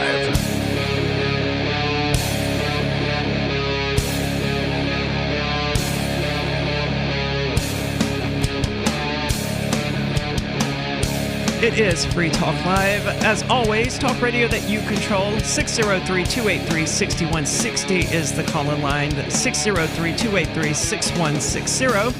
With you tonight, it's Arya and Mark, and we've been talking about COVID-19 here, and this article from a psychiatrist who is suggesting that the bigger problem here in the United States isn't COVID-19, it's mass hysteria. And then we got into this tweet from someone who is allegedly a doctor who works at a COVID-19 assessment center at his hospital, who shakes his head about the ER being empty, even though his coworkers are saying otherwise. This person's account no longer exists. The author of this article suggests that Twitter suspended and deleted his account for making these claims, which isn't unlikely given the amount of heavy... It's hard to know. I mean... Yeah. You know, there's a lot of censorship going on in the tech world right now, which is why Signal and Telegram are exploding. It makes sense for people to, people are always going to play up how hard their jobs are, because how else do you get raises and more vacation time and all the other perks and bennies you get? I'm not saying it's not bad at some hospitals, but I've heard this over and over again that, ICUs. Now, he said ER, by the way, and an ER and an ICU aren't the same thing. Sure. But generally, COVID-19 patients are put into ICU. So, well, they would have to go through the ER first, right? Yeah. But if their ICU is full and their ER is empty, what difference does it make the ICU is still full? Fair point. Well, let's go to the phones. We've got, I think he's been on the show before, actually, like co-hosting. We've got L. Stone calling. Stone, you're on Free Talk Live. What's on your mind? Hey, guys. I was talking with Dave Ridley, another guy that has been calling in a lot, and he was telling me about how he calls talk shows, and he's called like thousands of times, I guess. But anyway, so it motivated me to call in and try and discuss things that are important in my life. Specifically how it seems like society has changed a lot since the 90s. When I was growing up as a teenager, the focus back then, it seemed like, was on the health of the individuals and like my family and how I was raised in school and everything, like with physical education and with, eating healthy, vitamins, making sure that you don't have a deficiency in any of that. And then nowadays, it's like the focus has completely shifted to covering your face. And like back when I was growing up, a lot of people, and I think they still do, they look at it, if you're if you restrict your breathing or if you're holding your breath, you're killing brain cells. And that's like a long running kind of belief that any kind of restriction of oxygen is going to hurt your brain. But it seems like it's completely changed now. It's good to, I guess, cover your face and restrict your breathing. I've never given any thought whether or not that was actually true. The whole, if you even hold your breath for an extended period of time, you're killing brain cells. If you think about it, it's probably not true, given that, so many swimmers are capable of holding their breath for 3 or 4 minutes at a time. If it was true that this was killing their brain cells, there would be some sort of evidence of that. But we were also told that, each part of your tongue has taste buds for certain types of taste. That's not true? And it's not true. Huh. Do red cars get more tickets? Presumably. I mean, the statistics show that. I don't know that they do. You would think that... Well, that's what I've always heard. I know. That's what you've always heard. But if so, then insurance companies would want to know what color your car is. I do drive a red car, and I don't think it affected my I drive a red car, and they rate. never asked me. So there you go. And also, like, I think that the drug war, like, so in my lifetime, like in the 90s, and even, 10, 15 years ago, it was such a harder push everywhere that I've been to stop people from using drugs. And I think it was kind of the same philosophy that people, that the reason that government should get involved and stop people from using drugs is because it's detrimental, it hurts the individual, it hurts society. And then that seems to have been changing also, that I'm not saying the government should get involved, but it's kind of eased off on drugs, and it's more tolerant, I guess. Mark, you're closer to my age. Have you noticed like a shift in societal beliefs in the last 30 years? Yeah, absolutely. There was a time when, just the term drug would make people quake in their boots. And now, marijuana's legal. So, or in many places. I tend to think that you're absolutely right. They're actually doing, some places are running referendums to see whether or not they can make things like, peyote and other hallucinogenics legal. Mushrooms. Yeah, mushrooms, natural things. Frankly, what we would call, before all these laws, we would just call them food. What's a mushroom? But something you can eat. Yeah, and I think maybe the opiate craze, like big pharma and media, has been so lenient and lax with letting opiates and other like truly dangerous things get pushed by them, Adderall and the amphetamines that are legal, that maybe, I don't know, maybe that's affected the approach that society's taken more recently. Like in the 90s, people understood all these things were bad, I think, like opiates and all of this, and then it seems like there's been a shift that the push from the top has been to be more lenient and accepting of all different kinds of drugs. And I think, I don't know, maybe pharma's involved. I don't know. What do you guys think? I don't think pharma is involved, because I think the prevalence of marijuana and, in the long run, psilocybin cubensis and other psychedelic drugs is going to hurt the pharmaceutical industry. Why would people be doing painkillers or whatever if they can just smoke a joint? And why would people be taking, I don't even know the names of any popular antidepressants these days, if they can just eat some shrooms every couple of months?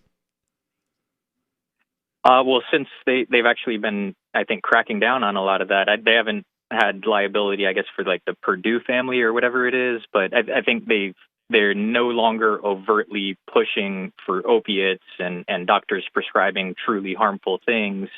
So they don't have any rational basis. I hate to use those terms, but the pharma doesn't have a rational basis to compete and block what was illegal. Excellent point. Well, Stone, thank you so much for the call. There's a lot of background noise every time you stop talking. I don't know why. But I did look into it. Cell phones are funny, and it could be someplace. True. I did look into it. For most people, it's safe to hold your breath for a minute or two. But 3 to 4... After 4 minutes, you start to risk brain damage.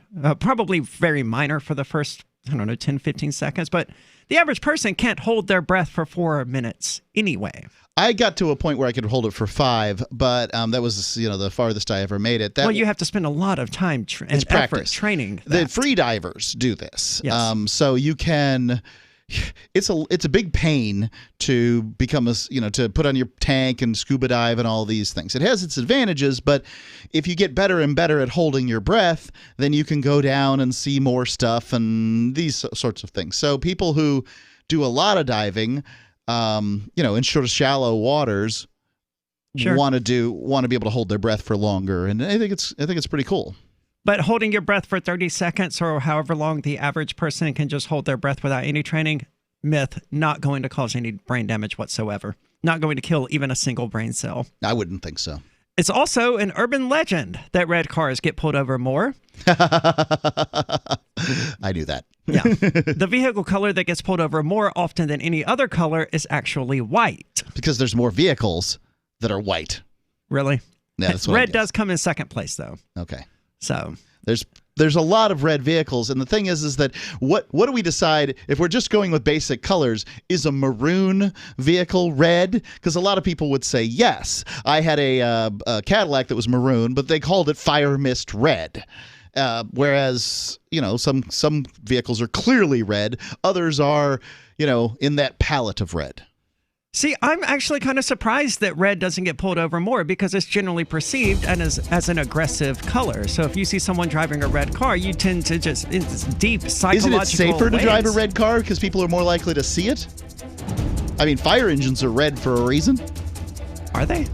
Well, the idea is that you can see them. I would think that actually like chartreuse Well, I mean, they're pretty large, or lemon so- yellow would be the I've colors. seen lemon yellow fire engines for sure. 603-283-6160. Give us a call. Talk about whatever you want, even if it's fire engines. Divvy's been a pretty good investment for Free Talk Live. Their ad campaign started in September 2019, and from mid-March to mid-July, the values soared by 10 times. It's not too late. Divvy's new wallet hasn't even released yet, and other things are happening that I can't even say on the radio. If you want to invest and potentially do well, go to DivvyProject.org. I can tell you that FTL is deepening its partnership with the guys from DivvyProject.org. Past performance is not an indication of future profit. DivvyProject.org. DIVI Project.org. What if you want to hear the latest episode of Free Talk Live, but all you have is your phone, you forgot to download our archive, and you have no data connection? You can call our Listen line at 641-793-0191. That's a long-distance number, so you may incur charges. If not, listen as long as you want. 641-793-0191. The Free Talk Live Listen line, 641-793-0191. What if the United States and the Soviet Union had fought on land, sea, air, and the astral plane, struggled for dominion across parallel dimensions or on the surface of the moon? What wonders would have been unveiled? What terrors would have haunted mankind from those dark and dismal dimensions? Come closer, peer through a glass darkly, and discover the horrifying alternative visions of World War III from some of today's greatest minds in science fiction, fantasy, and horror. Weird World War III. Available now from Baen Books at baenbooks.com. Are you tired of governments around the world killing innocent people? Stop using their money. There is an alternative. Bitcoin is a stateless, free market, non-political currency. Bitcoin is money that cannot be inflated or controlled by any state. By continuing to use their money, you're perpetuating the killing. Stop doing it. You have an incredible alternative available to you now. Learn it, use it, spread it. Get started with Bitcoin at Bitcoin.com. It's Bitcoin.com. I'm grateful to have heard from some of our satellite listeners recently. I appreciate knowing that people are out there who like what we do and are willing to support it financially. LRN.FM's free-to-air satellite feeds blanket most of 2 continents. It was my goal to put our channel there so people without internet could receive our programs and feed pirate radio stations. We started a fundraiser on Patreon a few years ago to back the satellite channels. I recently announced that I was considering canceling the feeds, and donations increased from 15 to 20% of our costs, which are around $1,000 per month. That's a good start, and to incentivize more contributions, the Shire Free Church will be matching every dollar. Can we reach $500 per month? With your help, we can. You can join our satellite fundraiser for just $2 a month at fund.lrn.fm. If we raise enough to keep both of the channels on the air, awesome. If we raise more, I'll add more channels. If not, we can shut them down and go internet only. It's up to you. Thank you for your support. fund.lrn.fm. Tired of cancel culture? Sick of mega tech corporations holding an axe over your head? Join the LRN.FM Matrix chat server. It's self-hosted, so no one else can tell us what to do or say. Don't like the existing channels? You can make your own. You can even connect into some of our channels from other Matrix servers. It's federated. For the full LRN.FM Matrix experience, though, you should join our server via the step-by-step instructions at chat.lrn.fm. Chat.lrn.fm. Looking for a great real estate investment? Consider New Hampshire, which is ground zero for the Liberty Movement. Your first call should be to Mark Worden from Porcupine Real Estate. He's more than just a real estate agent. He's your New Hampshire concierge. Where are the best places to live? Do you want farm, city, the burbs, or forest? Do you want a duplex or multifamily building so that renters pay your mortgage? There are homes in all price ranges in New Hampshire, and Mark can help with financing too. Invest in liberty and property. Mark Worden can help. PorcupineRealEstate.com. Love what we do? Please help support our international satellite channels at patreon.lrn.fm. That's patreon.lrn.fm.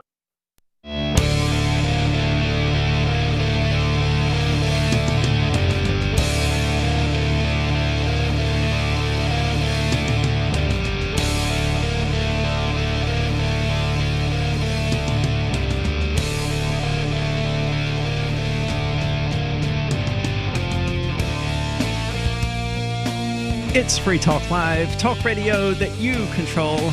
Take control of the airwaves. Talk about whatever is on your mind. 603-283-6160. With you tonight, it's Aria. And Mark.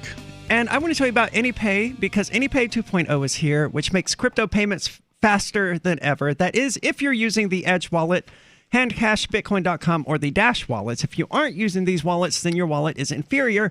And you need to talk to the people who are developing that wallet to let them know that. But be a little bit kinder. Don't just be like, hey, your wallet sucks and you need to make it better. These wallet programmers do need to hear from you, though. Visit anypayinc.com/upgrade to learn why some popular wallets are incompatible with AnyPay 2.0 and reach out to the wallet programmers and encourage them to make payments perfect at anypayinc.com/upgrade.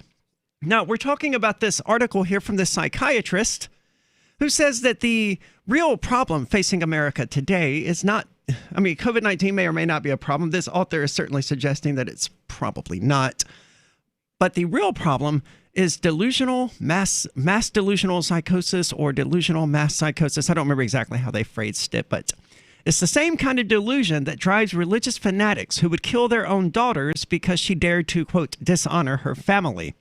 Well, that's we're talking about rape scenarios and these sorts of things. Well, not always. Just maybe. Well, she would dishonor her family, presumably by losing her virginity outside of marriage. But this has gone on throughout, human history. People have sacrificed their children to the gods for a variety of reasons. So it happens. Sure. Yeah, it's crazy. I can't even imagine. To me, my son is the most important thing, if you wish to use such a noun, in my life. But people would kill their kid over what, a bad decision? Ugh. Well, allegedly, one of the people who went to the D.C. protest a week or two ago told his kids that if they talked to the FBI, he would kill them. I don't know if that's true or not because it's the government making that accusation, and the government is describing these people as, terrorists and all this other nonsense. When I was a kid, people would say that they would kill, like the I'll kill you sort of statement was not terribly uncommon. No, and no one took it seriously. Right. Like when my father, who knows how serious this is? When my father threatened to kill me, he did not mean it. Right. And no one ever thought he did. Just like when we were kids and we threatened to kill each other, no one ever believed it. But there did come a time in the early 2000s, I think it was, where it became largely unacceptable to say that. Yeah. Even among friends, even as a joke. This is obviously a joke. We pointed relatively realistic-looking plastic guns at each other all the time and pulled triggers. Lots. But today, in our society fueled by the COVID-induced delusion, it's acceptable to kick a toddler off a plane for not wearing a mask when there's evidence that toddlers rarely spread the virus. It's acceptable for tech companies to suspend a physician's social media account because he dared contradict the message that's being fed to the public about COVID-19. Those who are authoritarian in nature don't care about seeking out the truth. Rather, they'd prefer to seek out authority. It's one of the reasons why you're seeing so many people who'd happily approve the silencing of any medical experts whose views contradict the World Health Organization or CDC guidelines. Obey the rules becomes more important than questioning if the rules are legitimate to begin with. But there have always been brave souls who dare to defy authority when they knew that truth was on their side. A classic example is Galileo, who dared question the ruling power's claims that the sun revolved around the earth. It does seem rather tragic that just like Galileo, who was sentenced to a life under house arrest for daring to question the ruling authorities' narrative, those of us today who are also questioning the mainstream authorities' quote, science on the COVID-19 pandemic will end up like Galileo, as we too are placed under complete house arrest. If this sounds like an exaggeration, keep in mind how there have been many talks about banning access to facilities for those who refuse to receive the vaccine. Ticketmaster, for example, is requiring a person's proof of vaccination before they can attend public events. I've also heard people say that they would like to see treatment restricted of those who don't wear masks. I mean, I've heard this a great deal. Now, these people that are choosing not to wear masks will be taking a bed in the ER from those who, the good folks that wore masks and managed to get the disease in still or something. I don't even know. If wearing a mask works, how much does it work? As a percentage chance, how much does it work? And nobody has any answers for this. No, they don't. And I've heard the same thing about me smoking, that, when you die, you don't deserve a hospital bed, then fine. I mean, if I can't pay for that hospital bed, certainly don't give me one. I don't know what else to tell people, but if I have the money to pay for that hospital bed, there's no reason whatsoever that they would deny it to me. Right. In a free market. God knows that some hobo somewhere should be getting that bed instead of you because you smoked something. Even Andrew Yang, the former Democratic presidential candidate, is asking if it's possible to deploy proof of vaccination barcodes so we can track those who refuse to be vaccinated. He asked on Twitter, is there a way? It's not like he's calling for the government to do this. He's just a politician tweeting a thing. But apparently that's how policy is written in the era of Trump. Is there a way for someone to easily show that they have been vaccinated, like a barcode they can download to their phone? Well, I think that's a different statement. So, look, if getting this experimental gene therapy we're calling a vaccine, if getting this gene therapy. Do you have any articles about that? Because it sounds like something worth getting into. Sure. It's an RNA vaccine, which apparently has not existed elsewhere. I can hunt it down during the break. Okay. But I feel like we should at this point. Yeah. So if getting this opens doors for me somehow, then I'm liable to do it. But it's not because I don't think it's going to be terribly effective. In fact, one thing that nobody's talking about is T-cell immunity. There was an article out of Great Britain that 50% of the population of Great Britain was immune, and I put immune in quote marks because it means basically it wouldn't be as severe, right? That was immune to COVID-19 because of T-cells that they had, and then they went back. What does this mean? What's a T-cell? Yeah. Well, I don't know. I'm not a doctor. I mean, it's stuff in your biology. What do I know? You're quoting the statement as though it's fact. I just wanted more details. I'm quoting it as though it's fact because I read it. But you can't describe it or source it. I don't know what T cells are exactly. I know that they were a big deal when AIDS was around, so they have something to do with immunity. There's killer T cells and then helper T cells, and I don't know. Maybe there's maybe they come in the passive and the subjunctive too. I don't know. But then they went and tested some blood from 2017 and found that these T cells were present then before COVID was even talked about. So what the presumption is that half of the population in Great Britain, which has a similar demographic breakdown to the United States, was immune. And that means that maybe half the population in the United States is immune. Possibly. So some random person on Twitter responded to this by saying, and it's not like this person has any authority, but this is a common refrain from people on the left. I suggested months ago that people who are vaccinated should either receive a certificate or have their social security number entered into a national registry. Then deny them entry into any store until they can prove that they were vaccinated. How horrific. This is Free Talk Live. The Free State Project has reached its goal of 20,000 liberty lovers who've pledged to move to New Hampshire and get active to achieve liberty in our lifetime. Perhaps you're trying to figure out what part of New Hampshire should be your destination. If so, consider Keene. You'll find more than 150 reasons to move to Keene at move.freekeene.com. Keene is famous for its historic, publicity-generating activism, as well as being the liberty media capital of the world. It's home to freekeene.com, New Hampshire's destination for liberty activism, news, and opinion. For years, we've been compiling over 150 reasons to move to Keene at move.freekeene.com, where you'll learn about some of what's happening here and what makes Keene a great place to live. If you love liberty, you'll probably enjoy anywhere you end up in the Shire. But do your due diligence first. Please visit move.freekeene.com for the full list of over 150 reasons to move to Keene. That's move.freekeene.com.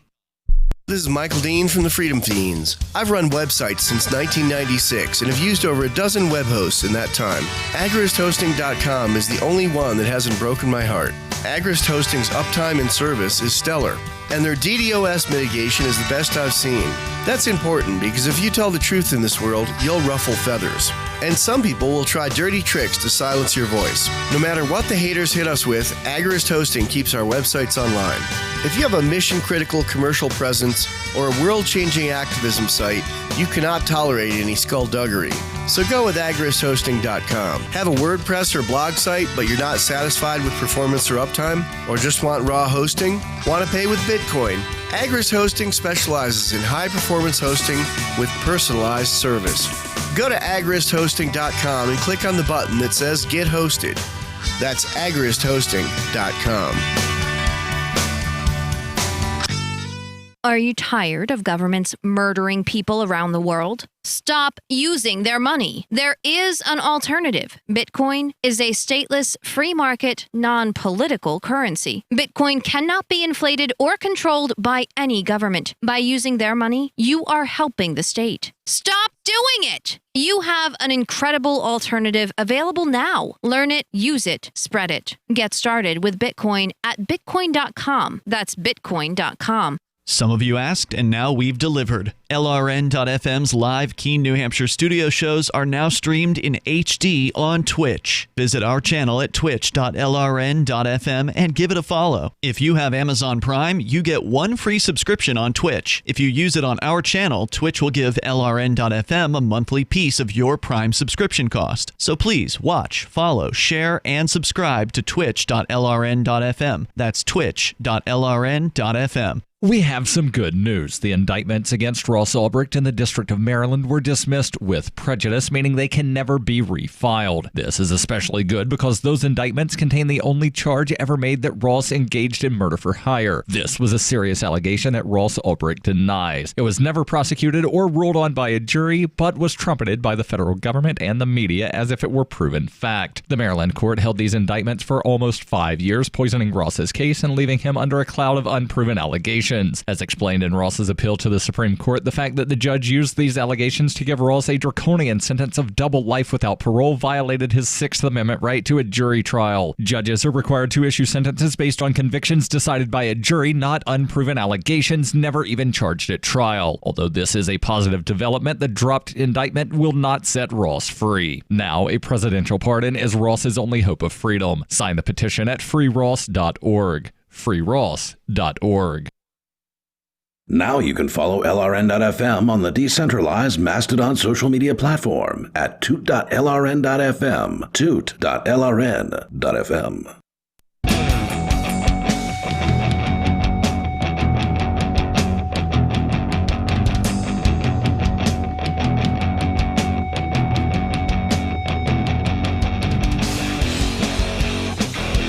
It's Free Talk Live, talk radio that you control. 603-283-6160 is the call-in line. That's 603-283-6160. Wrapping up this article real quick, perhaps the most important point mentioned by Dr. McDonald is the lasting negative effect this mass paranoia will have on future generations. He has witnessed the highest increase of psychiatric issues among his young patients ever since the lockdowns and closures started. They suffer more than I've seen in my 8 to 9 years of practice, he said. These are young people having he's calling psychosis over fear of contracting COVID-19, a disease that doesn't appear to affect young people terribly.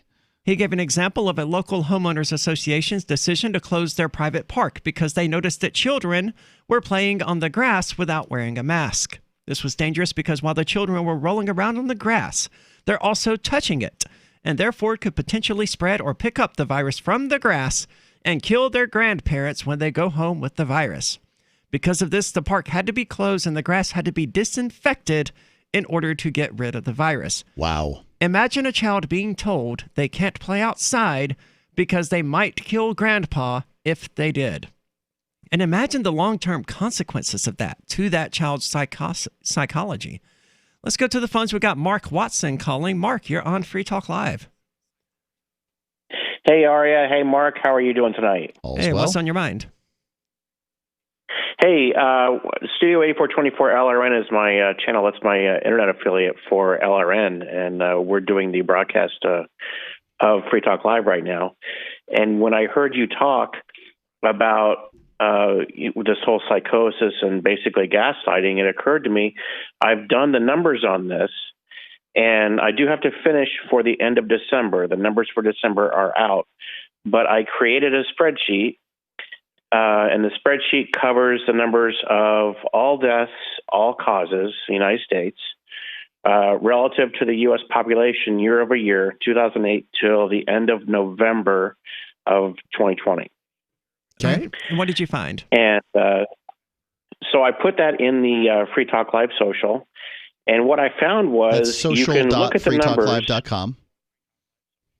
That's correct. That's our new social media platform when you look at it, that anyone is free to join. It's a Mastodon platform. It's social.freetalklive.com. Signing up is super quick, super easy, and it's decentralized. So you don't have a corporate overlord waiting with a sword of Damocles to chop your head off. Go ahead. Right. So what I did is I uploaded that so you guys can see what I'm seeing at the same time.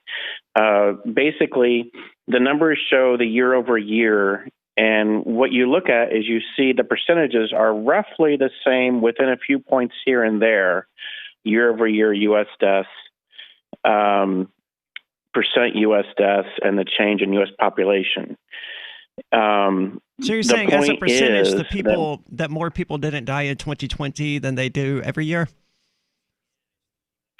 Roughly. It's within 100%, 101%, 102%, that kind of thing every year. So it's roughly the same. Now, but what we are noticing, hold on, before you go on here, what's your username on social.freetalklive.com? Oh, yes. It's Studio 8424 LRN. Studio. Okay. So I've been looking at these numbers, and there's a lot of deaths in 2020, and I'm looking at the deaths in 2019, and I haven't done a graph to show them, but it doesn't. It looks, by just looking at it, there's a lot more people that died in 2020 than died in 2019, and I don't see a significant rise in population in that time frame. So what you should look at is when you look at 2008 all the way forward, you see that some years we have, say your 13,000s, and some years you have 73,000, and some years you have 69,000. It kind of varies year over year. Some years you have 69,000 what? Is that an average per week? No, what I'm showing is if you look at my chart, the second to last column. But we're not looking at your chart, and no one on the radio is, so we need you to give us the information that is in your chart. So in 2020, based on the numbers up to the end of November, 73,539 people died compared to the previous year. 73,000 more people died? Yes, 73,539 people more died compared, for example, in 2019, it was 13,385. Died relative to 2018? Yes. Okay, so the death rate, the number of people dying is basically going up each year is what you're saying. Some years it goes up by smaller amounts than other years. Actually, I'm not saying that because the year-over-year change fluctuates. But what I am saying is that the chart itself, the percentages of change in U.S. population, the percentage of U.S. deaths, while there is a slight increase, the percentage, when you get down to it, year-over-year U.S. deaths is anywhere between 100 to 102, 103%, give or take, when you look at it. So I'm looking at your numbers. I'm looking at the CDC websites that you reference, and I'm just going to go ahead and say this. I think you've misrepresented these numbers. I don't know if you do it on purpose. I don't think you're doing it on purpose. I don't believe that, but you're not interpreting these numbers the way I do by looking at them. Well, I can tell you December numbers are out, and this chart doesn't reflect December numbers for 2020. Yeah. So as of December's the bad. end of November, I had total U.S. deaths end of November at under 3 million. Well, okay, well, I've got something here that says at least 300, and it's coming to us from November, at least 334,000 more people have died so far in 2020 than 2019. That sounds about right. 329, let's see, total U.S. population, 329 percentage. The change in U.S. population from 2020 to 2019 was 1.6 million. That percentage was just over 100%. Yeah, I'll check this out. Check the numbers. I'm now following you at social.freetalklive.com. That's social.freetalklive.com. So that I want to know too. Yeah, I will check that out at some point. But I have to agree with Mark here. It sounds like the data you have is incorrect because what we're looking at, or you're adjusting for it in weird ways that probably aren't going to hold up statistically. 334,000 more people died in 2020 than in 2019. And that's that's almost a leap in 10% because it's more than 10%. 2,800,000 people died in 2019. So that's a 10% increase in the death rate. Right. That's significant. It is. Now, I mean, I'd like to be clear that probably the vast majority of those people are over the age of, say, 75. Sure. Well, we don't really know anything about these 3,100,000 people or however many died in 2020. Oh, yeah, I can look that up. I can get that for you relatively quick. I'm not going to say the majority right there on the CDC site. Yes, but that's only COVID-19. This number I've got here is everyone who died of everything. This is all deaths. Okay. Yep. And you think the majority of those are going to be people who were over 75? Well, I would say the majority would be people who are over 50. Well, I can look during the break, but it'll be interesting to see nonetheless. Yeah. Maybe majority might be pushing it, but yeah. So this generation of children is not... If the average age of death in the United States is 78, that means half of the people who die in the United States are over 78. Okay, right? Fair point. Okay. Yep. I've got to yield that one.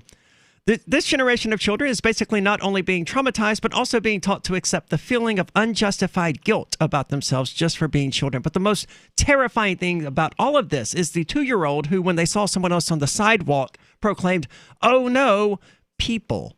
I mean, that's a scary level of traumatization. And that's going to be with that child for their entire life. The little girl's parents are Trump supporters, said someone on YouTube. Sadly, they were too stupid to teach the little brat before flying how to wear a mask. Introduce kids how to wear a mask or make them stay at home. This is another prime example of the post-Thanksgiving surge, all thanks to morons who can't follow scientific advice. Imagine being so hateful that you say that about a 2-year-old. You teach a 2-year-old to wear a mask. This is Free Talk Live. Join liberty-minded voluntarists, anarchists, and libertarians from June 28th through July 4th for ForkFest 2021 at Rogers Campground in the beautiful White Mountains of New Hampshire. ForkFest happens the week after the Porcupine Freedom Festival, and ForkFest is decentralized, which means no one is in charge. That also means there's no ticket cost. Just reserve your camping, RV site, or motel room with Rogers Campground for June 28th through July 4th. Where better to celebrate Independence Day than around other freedom-loving activists in the Shire? You can relax and enjoy the camaraderie of like-minded people, or you can create whatever experience or event you'd like others to have. If you're planning an event for ForkFest, be sure to let others know in advance. You can connect with fellow ForkFesters via the unofficial Telegram chat or the ForkFest forum. Links to those are on the unofficial website, forkfest.party. Mark your calendar for June 28th through July 4th, 2021. We'll see you at forkfest.party.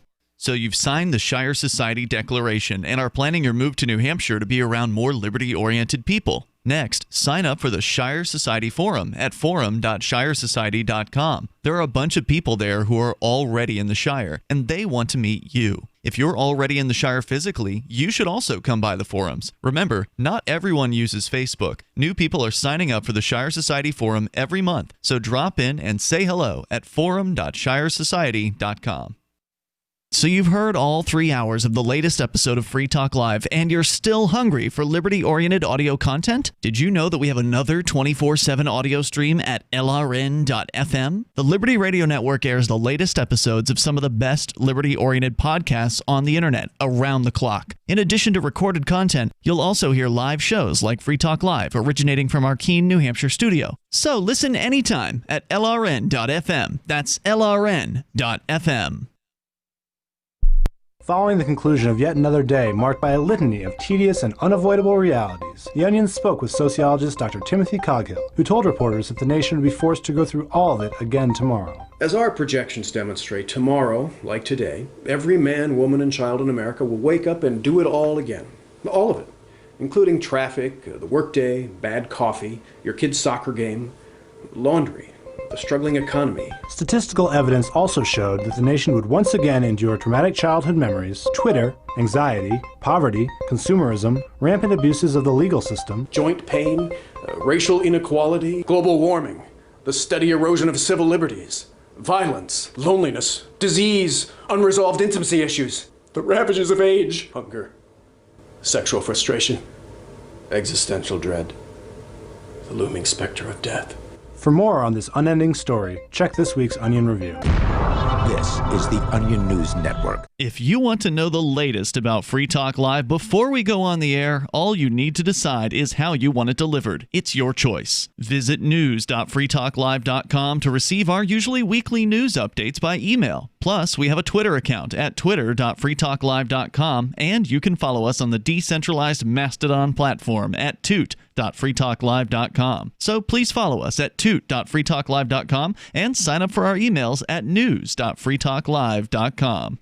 The new 4th edition of Healing Our World, The Compassion of Libertarianism, will take your understanding of liberty to a deeper level and has over 1,300 updated references, new cartoons, and a foreword by Dr. Ron Paul. With discounts for multiple book purchases, the 4th edition of Healing Our World is a great gift for the liberals, pragmatists, environmentalists, and Christians in your life who think libertarianism is cold-hearted. Get yours today at healing.freetalklive.com and use promo code FTL for a $5 discount.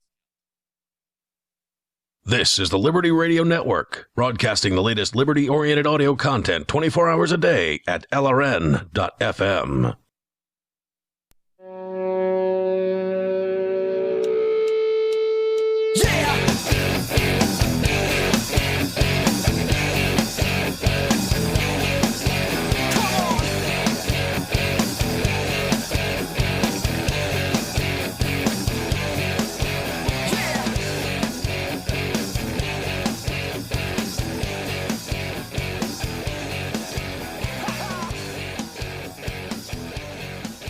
Free Talk Live, 603-283-6160. That's 603-283-6160. Mark and I were discussing our next bit of show discussion prior to actually unmuting the mics and having this discussion with you. So sorry about that. But we are here. 603-283-6160 is the call-in line. Now, you had mentioned several times tonight that this COVID-19 vaccine is not a vaccine in so much as it is experimental gene therapy. Yes. And that sounds terrifying. It does. And it's worth digging into a little bit. I would agree. I would first like to say this. One thing I really love about my job, like I can give real like a sort of endorphin charge out of, is when we mentioned during that last segment social.freetalklive.com several times. And I get a little, everybody who signs up immediately follows me because me, you, and Ian, I believe. I am, and I think Captain, that sort of guy. And I mean, we're basically Tom from MySpace. That was my response when Ian said that. I was like, oh, cool. So we get to be Tom from MySpace. Anyone who joins this social media network, they're already following us. Is immediately following us. It's kind of neat. It is. And I just got a whole bunch of updates because a whole bunch of people just signed up at social.freetalklive.com, and which is basically a freedom-oriented Twitter, where you can't be sort of bananated, just for whatever it is that some Silicon Valley CEO doesn't like. And I honestly can't imagine anyone posting anything that would make anyone in the Free Talk Live administration be like, no, we have to pull the plug on this person. We can't have that. Well, if you don't like what people post, at social.freetalklive.com. Unfollow them? Unfollow them. Yes, that's the solution. Or even block them if you just want to completely remove them from your life. But if somebody is saying something, if you block somebody online from getting online, if you delete their account as a company, what you're saying is that what they're saying is so true and so radical that you can't handle it. Because... Well, I don't know if that's true. I've deleted people from... I mean, it sort of goes to say that unfriending someone or blocking them on Facebook or Twitter or something is also doing so because what they're saying is just so true that you can't take it. That's not what I mean at all. What I mean is that what you're saying is that the adults out there on your site can't handle either A, rebutting this, or B, just unfollowing somebody who says something that is so distasteful. Fair point. So anyway, let's go on the article here. This is from cdc.gov, and it's entitled Understanding mRNA COVID Vaccines. All right, before we get into it, I want to go to the phones. We've got Truth Seeker calling. Truth Seeker, you're on Free Talk Live. Yeah, so I just wanted to call and talk kind of like along the same lines that you're talking about with the vaccine and this COVID-19 fraud. A couple things.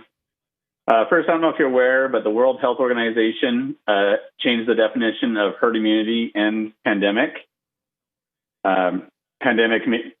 Basically making it easier for them to declare a pandemic. When did they declare change these things? Everything has to be changed. When did sometime. they change the? Yeah. When did they change the pandemic definition? Sure. You said that they changed both herd immunity and pandemic, and I wanted to know when they changed them. Yeah, I think they changed pandemic in 2010, and in herd immunity they just changed last year. I'm not too worried about that. I mean, scientists around the world came together to change the definition of a planet, and it wasn't a conspiracy against Pluto or a conspiracy against the American people. It was just, hey, things change, and this definition no longer really holds up. So we need in to my change mind, it. Pluto's always going to be a planet, but I do want to hear, okay, so these are the facts as laid out. What's your premise based on them? And then herd immunity, they got rid of people who've already been sick being part of herd immunity. So now it's only a vaccine will give herd immunity. But the thing about this vaccine that I'm not sure if you've talked about it or if you're aware of, is even if you get the vaccine, you still have to wear a mask, you still have to social distance, and they still don't know if you can still spread it or can still get it. They don't. Yeah, we've talked about that a bit. Yeah, well, they don't think you can get it, but they can get it in the same way, right? Like, so a vaccine's supposed to, prevent you from having symptoms or at the very least minimize symptoms. But they're not sure whether or not you can still get the disease and give the disease and these sorts of things. Now, the instances of people who are non-symptomatic spreaders, non-symptomatic spreading is very, very, very low. But the disease is so many people have had disease that it has happened. Go ahead. So the point is how can a vaccine passport even work when the vaccine doesn't work? Well, I think the vaccine's proposal is to prevent you from getting sick if you get getting sick and terribly sick and dying if you get the vaccine, and that the hope is that somehow they roll this out and hopefully make one that is far easier to store. Roll this out and get everybody shot up in short order by the time it mutates, and then they have to shoot everybody up all again with a new one. Truth Seeker, thank you so much for the call. I do want to hear more about this vaccine, though, and the mRNA gene therapy, whatever it is doing. So, understanding mRNA COVID-19 vaccines from the CDC. So this is from the government, so it's not a conspiracy theory. This is real. Messenger RNA vaccines, also called mRNA vaccines, are some of the first COVID-19 vaccines authorized for use in the United States. mRNA vaccines are a new type of vaccine to protect against infectious diseases. To trigger an immune response, many vaccines put a weakened or inactive germ into our bodies. Not mRNA vaccines. Instead, they teach our cells how to make a protein, or even just a piece of a protein that triggers an immune response inside our bodies. I gotta tell you, this sounds like the start of every zombie movie or video game ever made.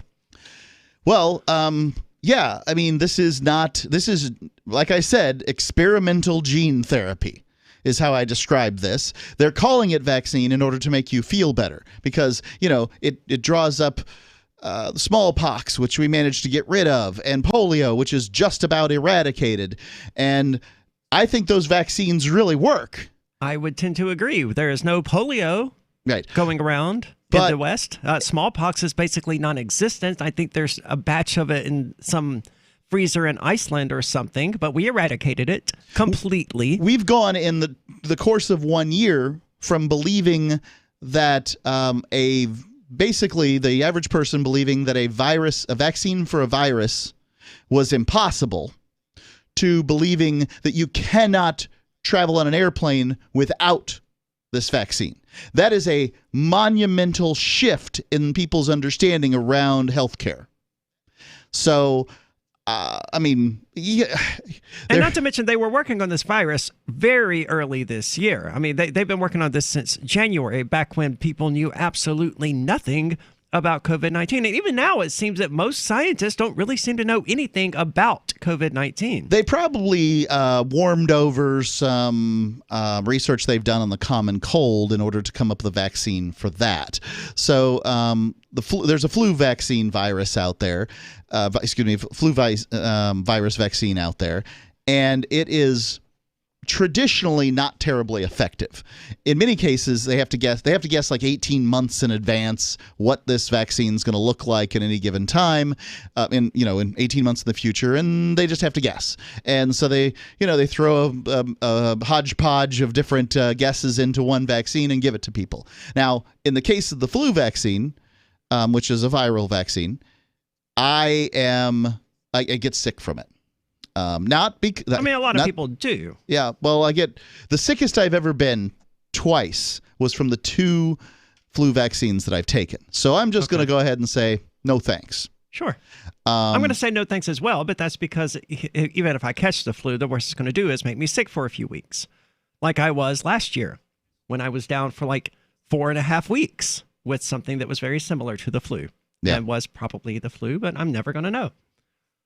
4.5 weeks. That's long. Anyway, weren't you? You were here through a lot of it, weren't you? I don't know. It lasted forever. Every time I thought I was about to be recovered, it was right back to laying on my bathroom floor for 4 hours because I had no energy. Oh, that sounds like COVID-19. It lasted weeks. I'm surprised you don't remember. I will never forget it. I bet you won't. I don't ever want to be that sick again. So they're going to go on here with a closer look at how COVID-19 mRNA vaccines work and explain that a bit better. Yeah, because I want to hear about it because this gene therapy, this experimental gene therapy, it doesn't sound like a good idea. In fact, it sounds like the start to just about every zombie movie ever made. You shouldn't get your medical information out of zombie movies, just saying. No, but when humans perpetually have this idea that, hey, this is a bad idea and it's probably going to lead to something bad, and then suddenly they go, you know what, let's go ahead and do it. Divvy's been a pretty good investment for Free Talk Live. Their ad campaign started in September 2019, and from mid-March to mid-July, the values soared by 10 times. It's not too late. Divvy's new wallet hasn't even released yet, and other things are happening that I can't even say on the radio. If you want to invest and potentially do well, go to DivvyProject.org. I can tell you that FTL is deepening its partnership with the guys from DivvyProject.org. Past performance is not an indication of future profit. DivvyProject.org. DIVI Project.org. The LRN.FM social media channels have been revamped. We've eliminated Facebook and focused on other platforms like Twitter and Mastodon, the decentralized alternative to Twitter. On our accounts, you'll find posts from multiple LRN.FM show hosts together in one place. Follow us on Twitter at twitter.lrn.fm, or better yet, move to the decentralized Mastodon social media platform at toot.lrn.fm, toot.lrn.fm. I think you'll like it. Cell 411 is a free app for Android and iOS that replaces government-controlled 911. Cell 411 allows you to preset a group of friends or private organizations to show up in any emergency. Cell 411 is a nightmare for the state because it proves their so-called services aren't needed. Cell 411 has had thousands of installs, and of course it's covered by the BIPCOT no government license. Cell 411 because your friends won't shoot you when you're in trouble. Without the government, who would build the emergency services? You and Cell 411. Get it today at getcell411.com. There are lots of ways to listen to Free Talk Live. Our podcast has been around since podcasts began, and now the FTL feed is loaded with content besides our full show archives. Did you know that we make it easy for you to customize your podcast subscriptions? We have different feeds, one that includes only our full shows, one with just the Daily Digest, and our main feed that includes everything. You decide what you listen to. It's quick and easy to customize your feeds at feeds.freetalklive.com. That's feeds.freetalklive.com. You're listening to the live edition of Free Talk Live. Hour number 3 is next after the news here on the Liberty Radio Network at LRN.FM. Sent home. I'm Lisa Lacera, Fox News. A dozen members of the National Guard dismissed from inauguration duty as part of an internal investigation after the riot at the Capitol. The National Guard says 2 members were sent home due to inappropriate texts or comments about the inauguration. Extremism is not tolerated in any branch of the United States military. National Guard Chief General Dan Hokanson says 10 other members were pulled for unrelated reasons, all 12 flagged as a result of FBI vetting. If there's any identification or anything whatsoever that needs to be looked into, out of an abundance of caution, we automatically pull those personnel off the line. The FBI warns extremists could try posing as National Guard troops, but the Pentagon says there's no intelligence indicating an insider threat. Steve Rappaport, Fox News. At the National Mall this evening. Between sundown and dusk, let us shine the lights in the darkness along the sacred pool of reflection. Remember all whom we lost. President-elect Biden at a ceremony to mark the 400,000 Americans who died from COVID-19. Biden also thanked nurses, saying if there are any angels in heaven, they are nurses. President Trump delivering his last formal address in the form of a video released earlier tonight. Our agenda was not about right or left. It wasn't about Republican or Democrat, but about the good of a nation. And that means the whole nation. The president touted what he called his accomplishments, including tax cuts and the USMCA agreement and the quick action by scientists and drug companies in getting 2 vaccines for COVID-19 to the public in a matter of months. Hall of Fame pitcher for the Los Angeles Dodgers, Don Sutton, has died. The Baseball Hall of Fame says Sutton died at his home in Rancho Mirage, California, after a long battle with cancer. He was 75. America is listening to Fox News. Even in the new year, it's hard to start a new routine. But if you're one of the 34% of Americans who made a resolution to be less stressed, Headspace is here to help. Headspace is one of the only meditation apps advancing the field of mindfulness and meditation through clinically validated research and can reduce stress, improve sleep, boost focus, and increase your overall sense of well-being. Go to headspace.com/Fox for a free 1-month trial. This is the best deal offered right now. Headspace.com/Fox. A Trump-era climate rollback gets rolled back. On President Trump's final full day in office, a federal appeals court throws out one of his administration's most momentous climate rollbacks, which eased federal regulation of air pollution from power plants. The court saying the administration acted illegally in issuing the Affordable Clean Energy Rule and repealing the Obama-era Clean Power Plan. The move could clear the way for the Biden administration to more freely regulate power plant emissions, a major source of greenhouse gases. The Environmental Protection Agency says it's reviewing the decision. Lillian Wu, Fox News. The Trump administration branding China's actions against Uyghurs, the country's ethnic Muslims, genocide. China claims its actions are meant to promote economic and social development in the region.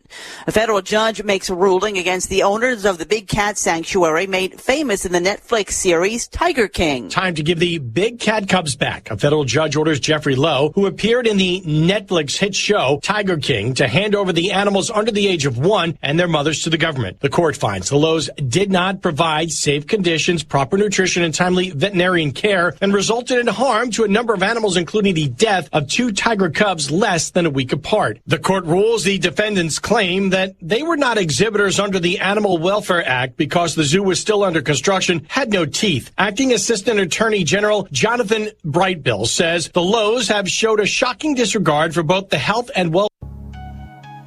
A congressman recently revealed that legislation totaling 2,900 pages and involving more than $1 trillion was available to members of Congress for less than 48 hours to study and consider. That's over 60 pages of legislation per hour. Do You think anyone read the entire bill? I'm Jim Babka with DownsizeDC.org. Consider a proposal buried in a 3,200-page, $388 billion bill, which would have empowered committee chairmen or their agents to examine Americans' tax returns. When this horrible provision came to light, no one claimed to know how it got into the bill. One congressman questioned said, "I didn't write it, I didn't approve it, I wasn't even consulted."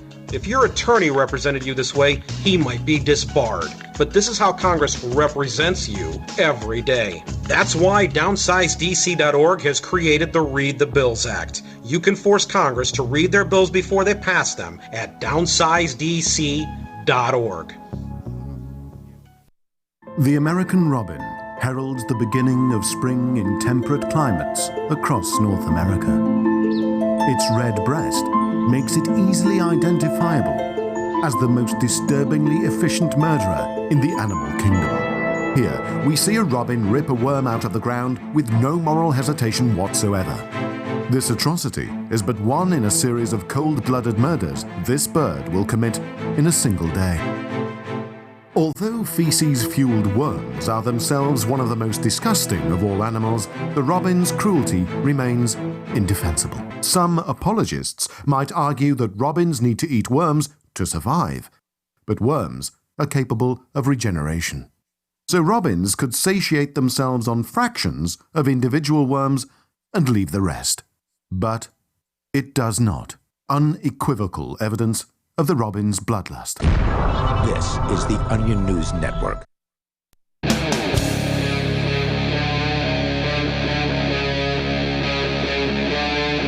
Free Talk Live.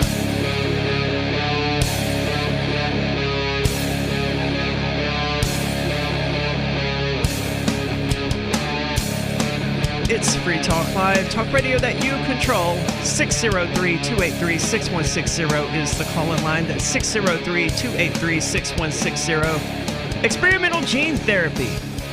Would you be interested in it?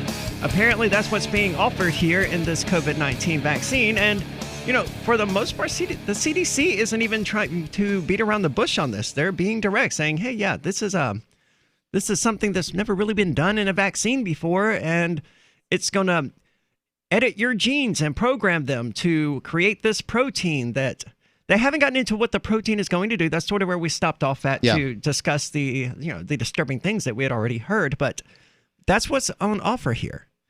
Yeah, I don't know that I'm disturbed necessarily. I mean, think about surgery for a second. Describe that. Now, you've lived your whole life in a world where surgery is common. In fact, it's so common we have robots do it through tiny little holes. Sure. But if you were to describe surgery the first go-around, then, you'd be pretty disturbed by what it is. Well, no, because there's anesthesia in there. I mean, they put you to sleep or they numb you while they not at first the they surgery. didn't. No, at first they didn't. There were surgeries that at one time had a 300% mortality rate. What's that mean? The surgeon was well known for being very quick with surgery. I mean, back then you wanted to get this over quickly, right? Yep. So while undertaking an amputation, he managed to cut off several of his attendants' fingers. I think 2 of them died. And the patient himself also died. So it's the only surgery in history with a 300% mortality rate. Evidently, Impressive. The surgeon himself was the only one who survived. So yes, I mean, barbers used to be called barber dentist, didn't they? Because dentistry, I mean, to be honest, dentistry hasn't changed at all in the last 400 to 500 years. The only difference is now the tools are a little bit better and they use anesthetic, but the general idea of it hasn't changed at all. You're still just getting your teeth yanked out with pliers or drilled into and filled or whatever. Just like they were doing 400 years ago. The only difference is now it's someone who's actually trained to do that using an anesthetic. Right. So as far as this gene therapy goes, the only thing that I'm disturbed about is that we aren't talking to people about how unusual this is. We're using the term vaccine, which suggests decades of testing. Sure. Whereas... And again, I don't think either one of us are anti-vaccine. I'm not. I am not. However, I am anti-lying. Sure. I'm anti-euphemism. That's why I hate the word casualty, right? Because there's nothing casual about it. This is a dead person. Mm-hmm. This is someone who was murdered or who died. So in this case, we should call this, as the CDC calls it right here when they talk about it, they call it new. And it's nothing like that. It says mRNA vaccines are a new type of vaccine to protect against certain infectious diseases. So there you go. Well, one infectious disease. Yeah. So how does it work? COVID-19 mRNA vaccines give instructions for our cells to make a harmless piece. They bold the harmless piece. Just so it's a bold type. They want to make sure you know that your cells are being programmed to do something that is totally and completely harmless. Now, I really genuinely don't believe that humans have developed enough knowledge and intelligence to attempt to play God in this way. And I hate to use that phrase, but we're trying to program cells in people's bodies to do a specific thing and produce a specific result that we want. Right. I don't believe we're capable of that yet. We are scientifically we're getting there, capable of it. And there's only one way to get there, which is to do the experiments.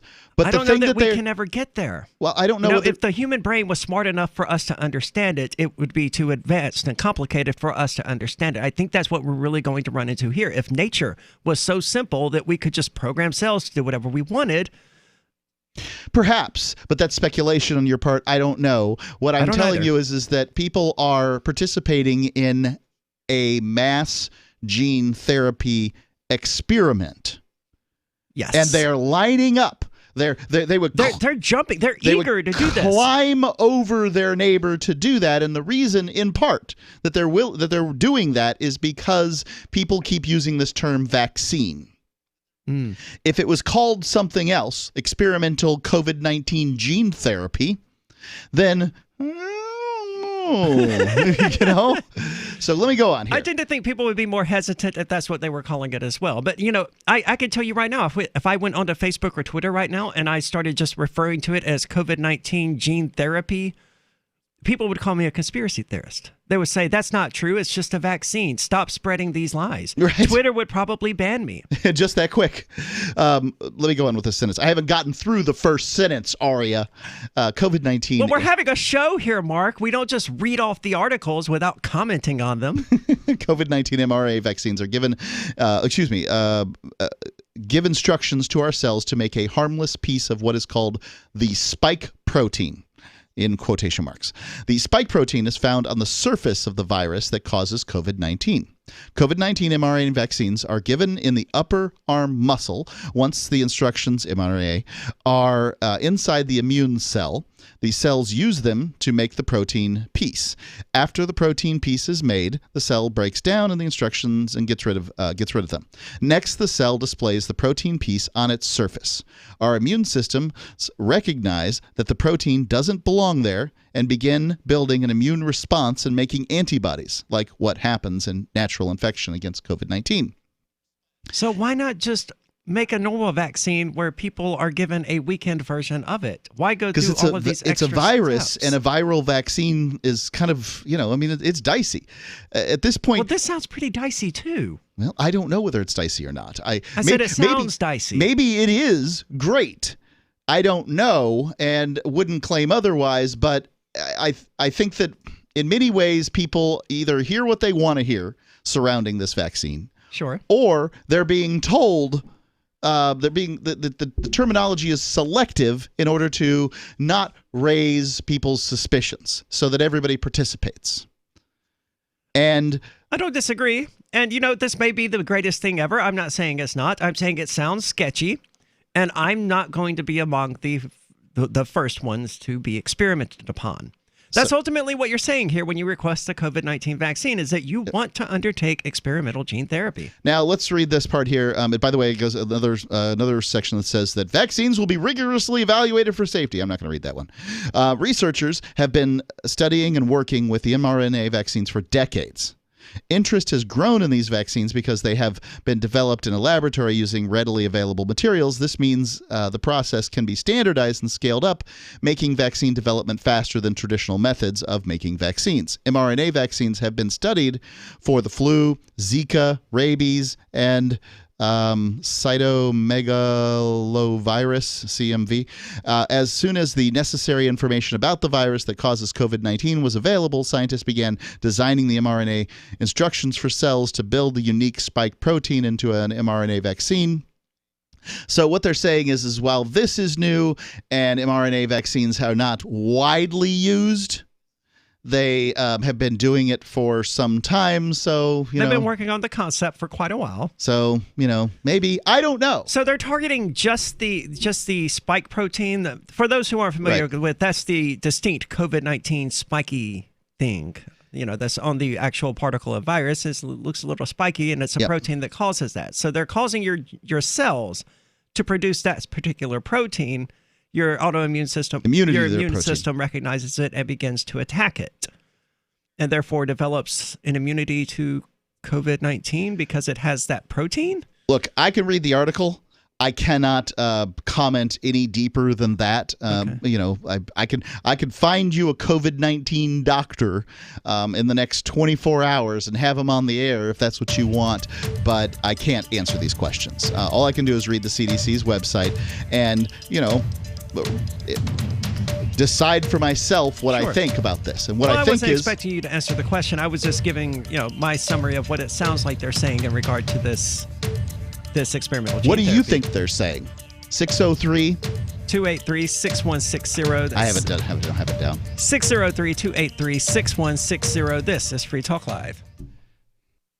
Look, I'm sorry, but you're in for a world of pain if you use Koinomi. The reason is their wallet doesn't support payments. The solution is simple. Let them hear your voice. Message Koinomi on Twitter, it takes 5 seconds, and tell them AnyPay sent you, because they're on the fence right now, and your voice will prove that people care about using Bitcoin for payments. Go tweet at Koinomi now. Or even better, leave a review in the App Store. They really pay attention there. Thanks. Having taken her father's throne, Sarah Calhoun has fallen out with one of her best allies, and her brother Nathaniel heads into Imperial Philadelphia with a reckless plan. Her uncle Thomas, armed with new powers and new allies, aims to remove Sarah from her throne and from the world of the living. To survive and to gain the strength she needs to fight an impossible war, Sarah must unite the Mound Builder Kings to enact an ancient rite that will propel her beyond mortality. Servant Daughter by DJ Butler is the newest entry in the Dragon Award-winning Witchy War series from Baen Books at BaenBooks.com. Are you tired of governments murdering people around the world?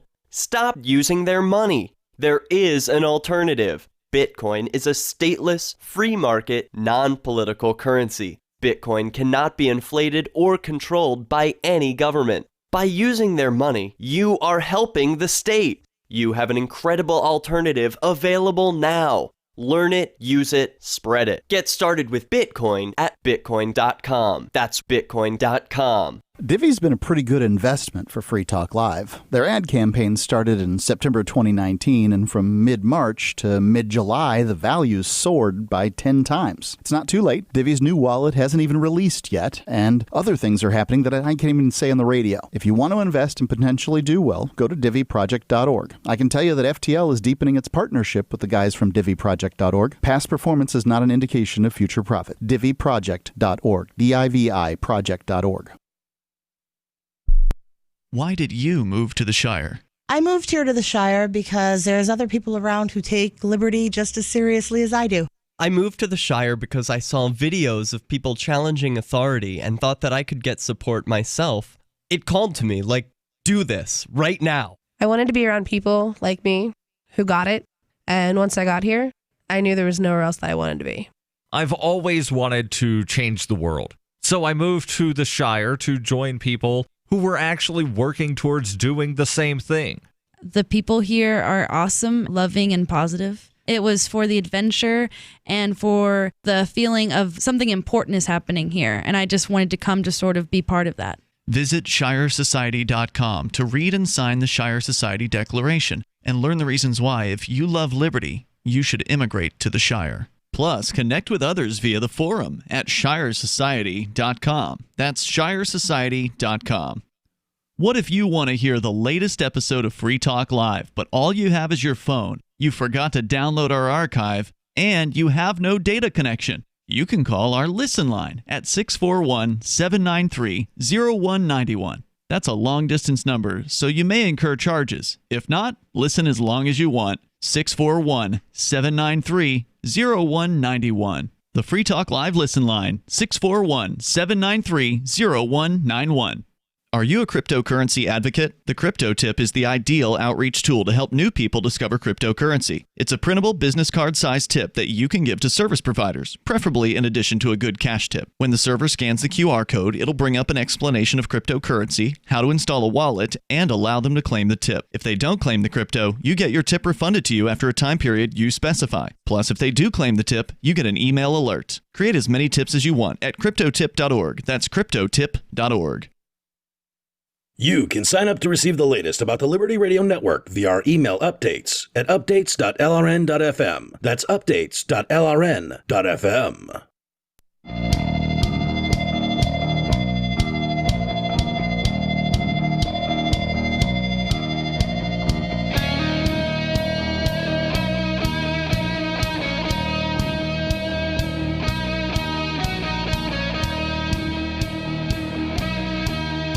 Free Talk Live, talk radio that you control. Give us a call. Let us know what you think about this experimental gene therapy being proposed in it's the Mrna vaccine, right? Or are they both of the vaccines doing this experimental gene therapy?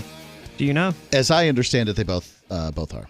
Give us your thoughts on it. 603-283-6160. That's 603-283-6160. As you hear tonight, it's Aria. And Mark. And I want to tell you about Fork Fest because it is coming up. You can join us for Fork Fest 2021 from June the 28th through July the 4th for Fork Fest at Rogers Campground in the beautiful White Mountains of New Hampshire. Fork Fest happens the week after the Porcupine Freedom Festival, and Fork Fest is decentralized. Disregarding all the discussion Ian and I had last week about Fork Fest, it is proceeding exactly as we've been saying all year that it was proceeding. June the 28th through July the 5th. All you have to do is reserve your camping site, your RV site, or your motel room for June the 28th through July the 5th. But there's all sorts of stuff to do, and there's people planning things all the time. So head on over to forkfest.party to find out all about it. There's a forum there and an unofficial Telegram chat. Forkfest.party. We hope to see you there June the 28th through July the 4th at Rogers Campground. Come check it out. It's going to be fantastic. Let's go to the phones. We've got CW calling. CW, you're on Free Talk Live. And I just hit the hold button. What am I doing? CW, you're on Free Talk Live. Hey, it's CW. I'm calling out of KTOX. 1340 AM, 1041 FM. Awesome. What's on your mind? I just want to say I'm not going to take I'm not going to take a vaccine, and I'm not going to wear a mask as long as I can refuse. That's the first point. Why is the point? I'm not why are you choosing that? What are your thoughts? Because I'm not taking a vaccine and I'm not going to wear a mask. Okay. I refuse to do it. So, why though? Recalcitrance. At this point, there's what are your thoughts when I say vaccine? You should take a vaccine. Why do you think you shouldn't? If I say you should wear a mask, why do you think you shouldn't? So, what are your thoughts? Well, I say screw you. That's my thoughts. So I don't know. I think the psychiatrists call this operational defiance disorder. Go ahead. I can't elaborate any more on that. I just say I'm not going to be demanded to take anything. All right. What if I asked you to? If you asked me to, I'd just walk away or I'd slap you.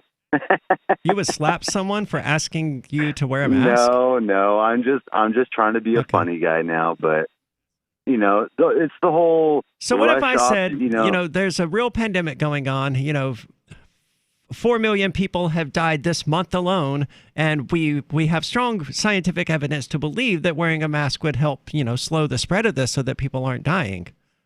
Obviously, there's not 4 million people dying.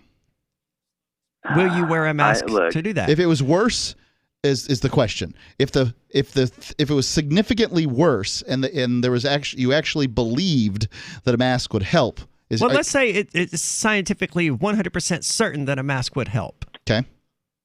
And I was like, will you please wear this mask? Well, gosh, you know what? I'd probably still say screw you. Okay. I'm just trying to figure out if you're against the idea altogether or if it's because you don't buy that this particular pandemic is worth it. All right. So next point. I don't buy it. That's just the point. I mean, look, if the science actually pointed to that, but you got Fauci and all them saying masks really don't work, blah blah, all that crap we've been hearing for. They did, and then it didn't, and then they did again. And now they protect both the wearer and everyone else around them. Yeah, they're like a little force field. Even though they went for mask, months you're helping saying me. that. I'm helping you by wearing the mask. You're helping me by wearing the mask. Oh, screw off. Well, But they've anyway. changed it now. It's no longer just, oh, well, you're helping other people by wearing the mask. It's like, no, now, magically, without any justification, the mask also somehow protects you.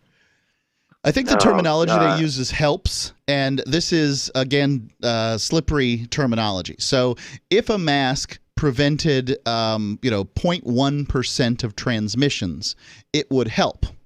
Right? Sure, I guess. Would there be a point in wearing it? Probably not. But I tell you this, I wouldn't bother to wear a condom if the protected rate was 0.01%. Right.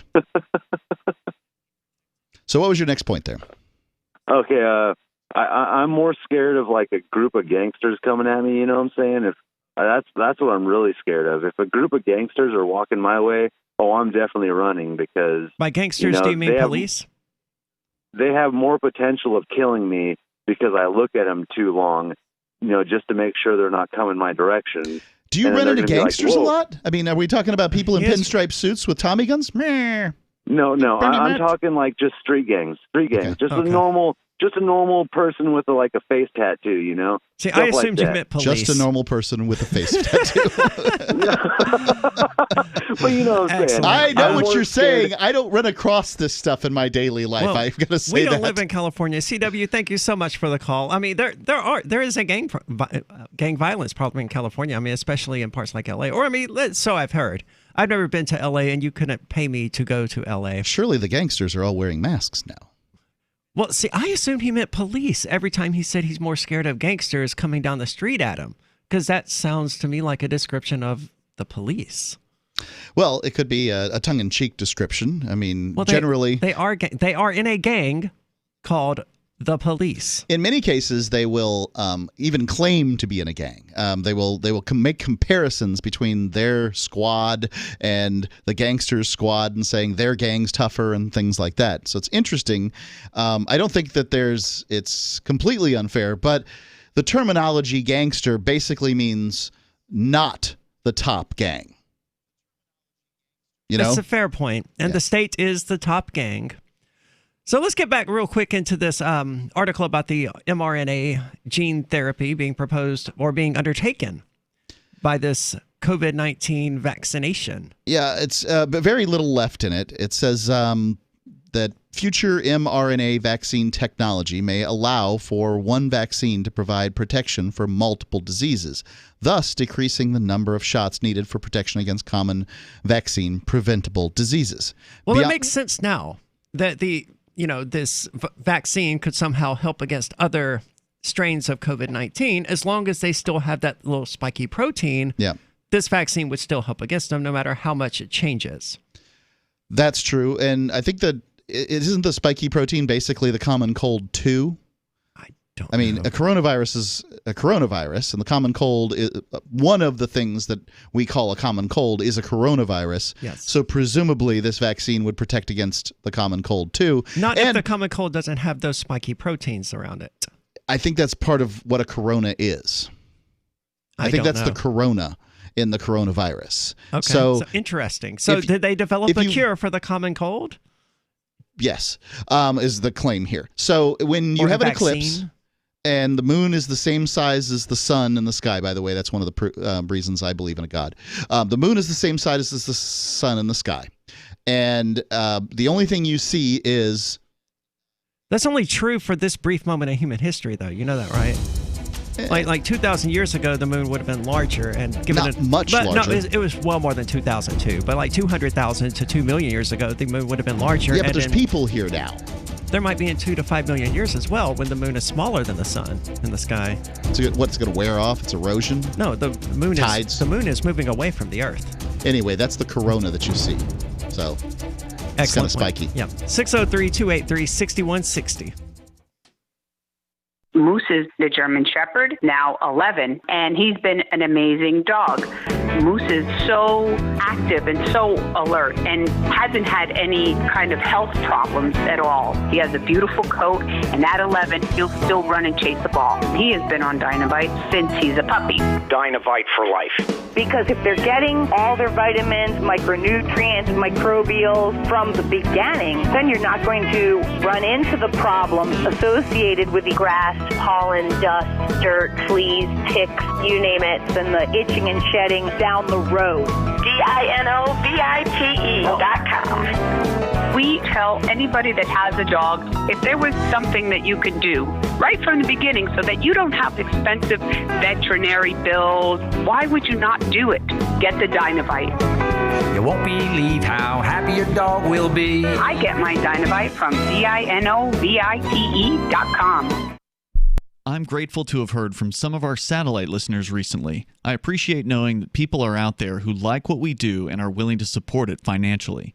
LRN.FM's free-to-air satellite feeds blanket most of 2 continents. It was my goal to put our channel there so people without internet could receive our programs and feed pirate radio stations. We started a fundraiser on Patreon a few years ago to back the satellite channels. I recently announced that I was considering canceling the feeds, and donations increased from 15 to 20% of our costs, which are around $1,000 per month. That's a good start, and to incentivize more contributions, the Shire Free Church will be matching every dollar. Can we reach $500 per month? With your help, we can. You can join our satellite fundraiser for just $2 a month at fund.lrn.fm. If we raise enough to keep both of the channels on the air, awesome. If we raise more, I'll add more channels. If not, we can shut them down and go internet only. It's up to you.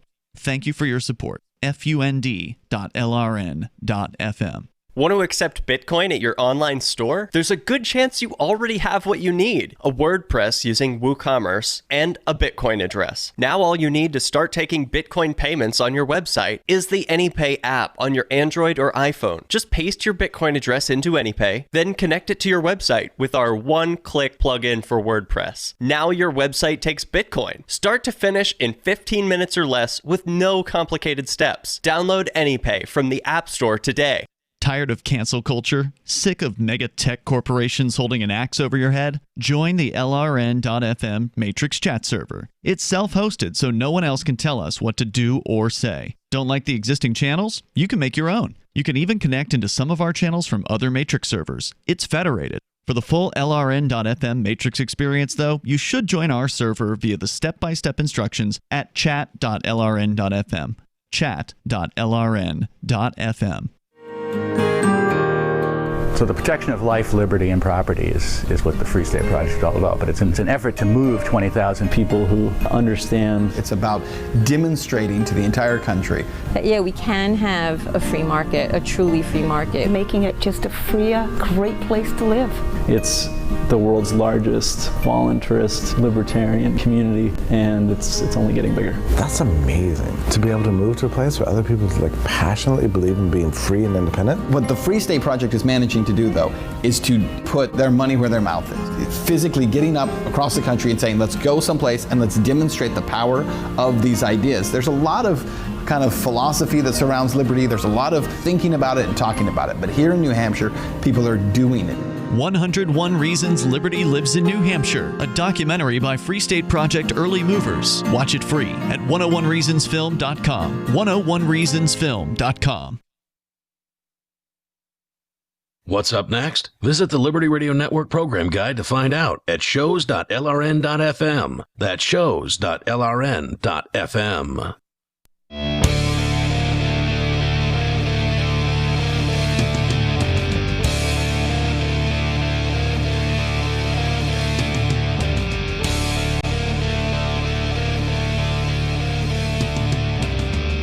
It's Free Talk Live, talk radio that you control, and you can call in and talk about anything that's on your mind. That's 603-283-6160, 603-283-6160. With you tonight, it's Aria and Mark, and I want to say thank you to Lynette Warren, who is tonight's amplifier. Now, she's a gold level amplifier, which means she's giving $10 per month to the AMP program. Of course, we don't ask that much. All we ask is $5 per month to join the AMP program. That's at amp.freetalklive.com. It's money that is used strictly to advertise, market, and promote Free Talk Live. So if you like the show and you like what we're doing, you want to help us reach a larger audience, do more cool things like create FTL Social and get on more radio stations. And the AMP program doesn't actually pay for things like FTL Social, but I wanted to throw that out there again anyway. Check it out, amp.freetalklive.com. It's advertising, marketing, and promoting Free Talk Live, getting us on more radio stations, amp.freetalklive.com. Lynette, thank you so much for I the didn't know contributions. Lynette was an amplifier. I've met her significant other. Okay. Not Cool. her.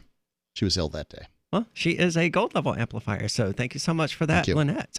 So I've been watching all day for the list of pardons that Trump, or prison commutations or exonerations, or This is the final day of Trump's presidency. Yes, but he has not released it yet. He still has not released his I would, if I was going to pardon somebody, I would totally release it to the, it'd have to go out to the press. Sure. And because if you just leave them on the desk for the next guy to handle, then they could just throw them away.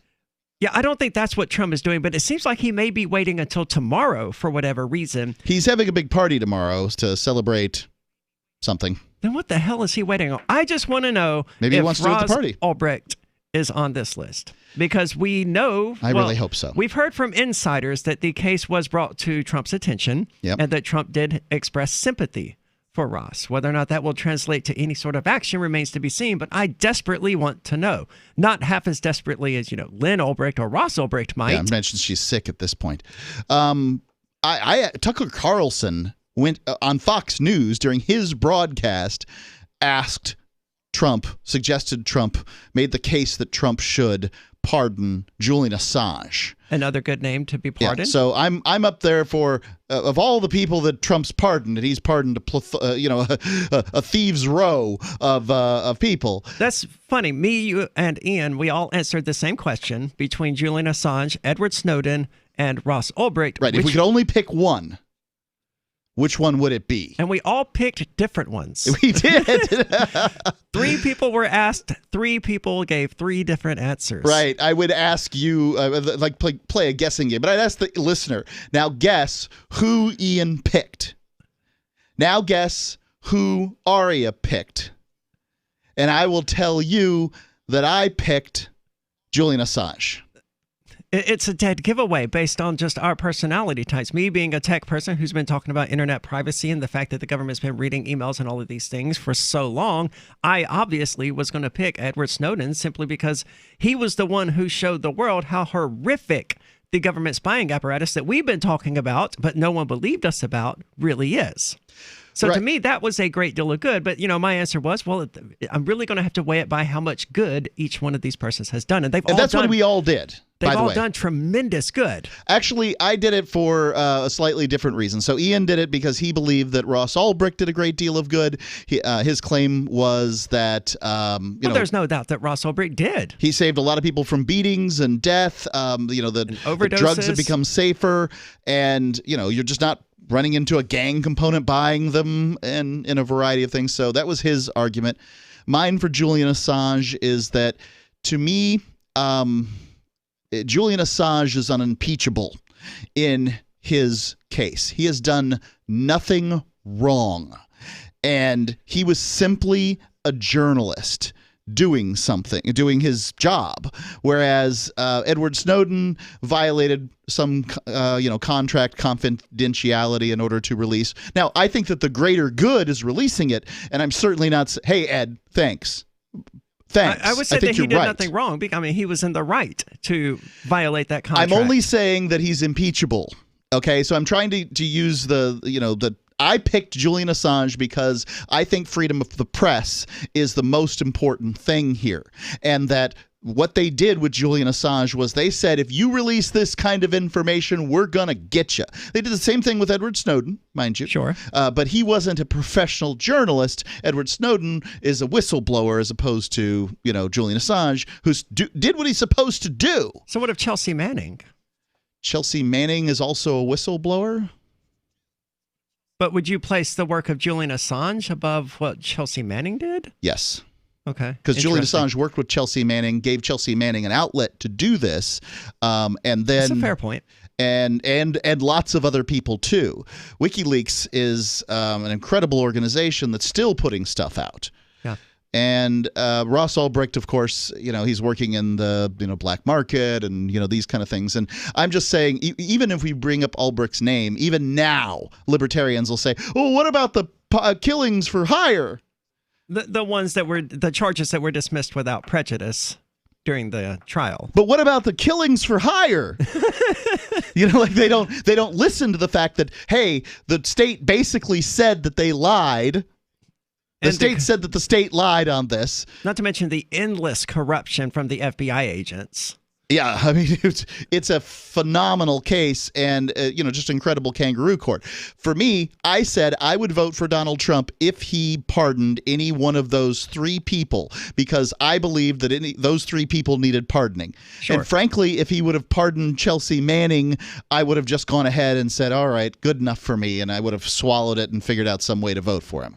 See, I only said that about Ross Ulbricht. It never occurred to me to say the same about the others because I don't think any of the others have a realistic shot of getting clemency or a prison sentence commutation or a pardon from Donald Trump, especially not Julian Assange. I mean, Trump said he liked WikiLeaks at one point. Yeah, when they were feeding, information on Hillary Clinton to the world. But the way that Trump operates is that he, hey, you're either for me or you're against me. He operates like a mafia don, and well, that's Assange what he has is. never done anything to Donald Trump. Right. So therefore, Assange is for Donald Trump in Donald Trump's way of thinking of the world. You're not wrong. So, anyway, I still picked Snowden, and Ian still picked Ulbricht. Yeah, and by the way, this isn't us rooting for any one of no. these people not to get a pardon. This was a difficult question that we asked. If you could only pick one out of these three, even though they all deserve to be free, which one would you pick? I mean, it was supposed to be a difficult question. Yeah. Right. I'm frustrated. I like Edward Snowden above everybody else. I just like him. And I would like to have picked him, but, I had to pick Assange. I want him to be the Libertarian presidential nominee for 2024. Me too. Yeah, wouldn't that be fantastic? That'd be fun. And I think he would probably accept if he was somehow able to seek the nomination.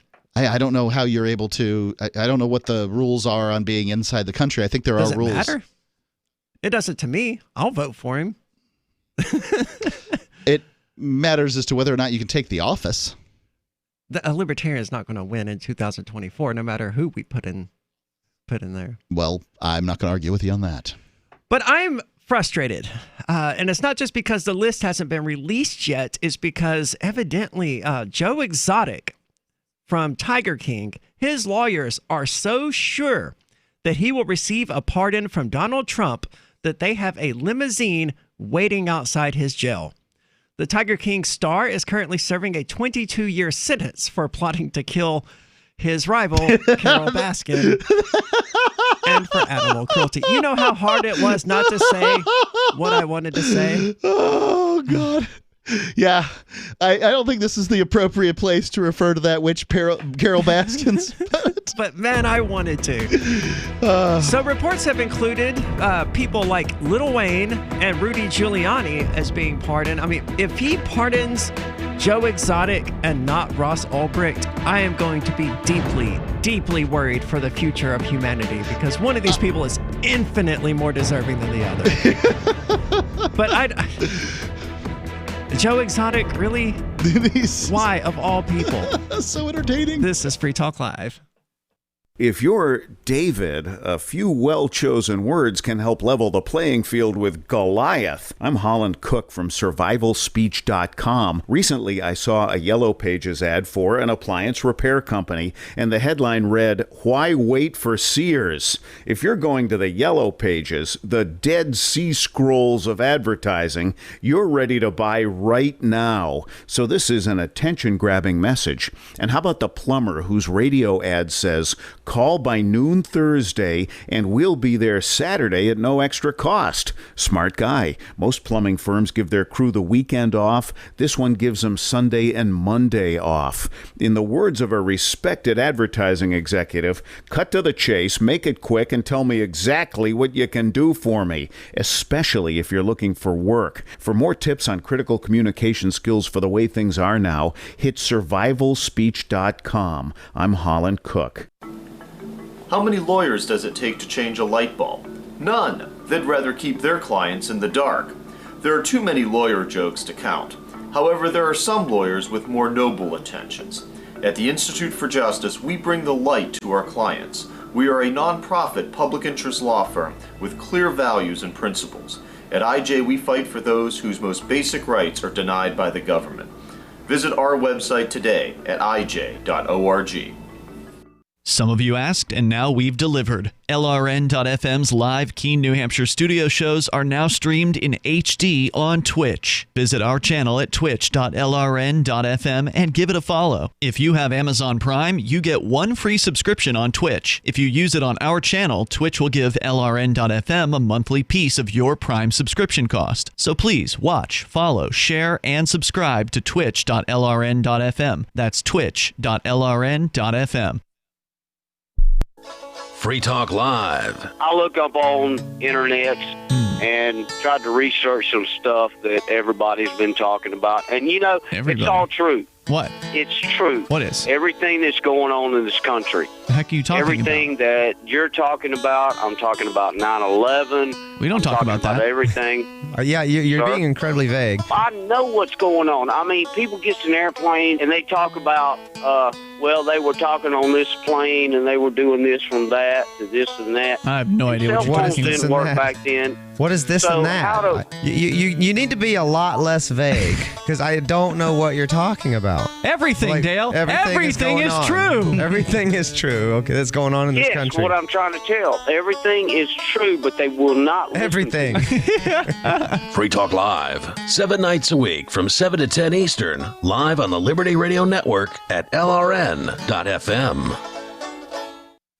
So you've heard all 3 hours of the latest episode of Free Talk Live, and you're still hungry for liberty-oriented audio content? Did you know that we have another 24/7 audio stream at LRN.FM? The Liberty Radio Network airs the latest episodes of some of the best liberty-oriented podcasts on the internet around the clock. In addition to recorded content, you'll also hear live shows like Free Talk Live, originating from our Keene, New Hampshire studio. So listen anytime at LRN.FM. That's LRN.FM.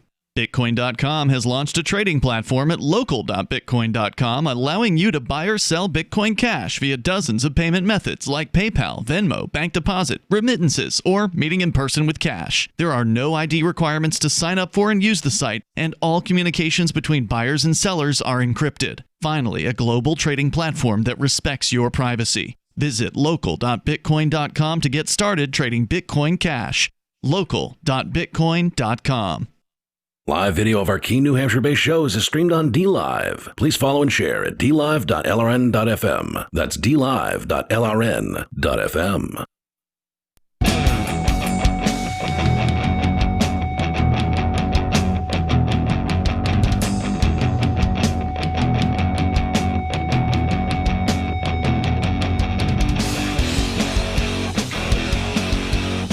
It's Free Talk Live, talk radio that you control, 603-283-6160. I normally don't take unscreened calls, but since I didn't stop myself giving out the number this time, if you want to call, we can go ahead and do that, 603-283-6160.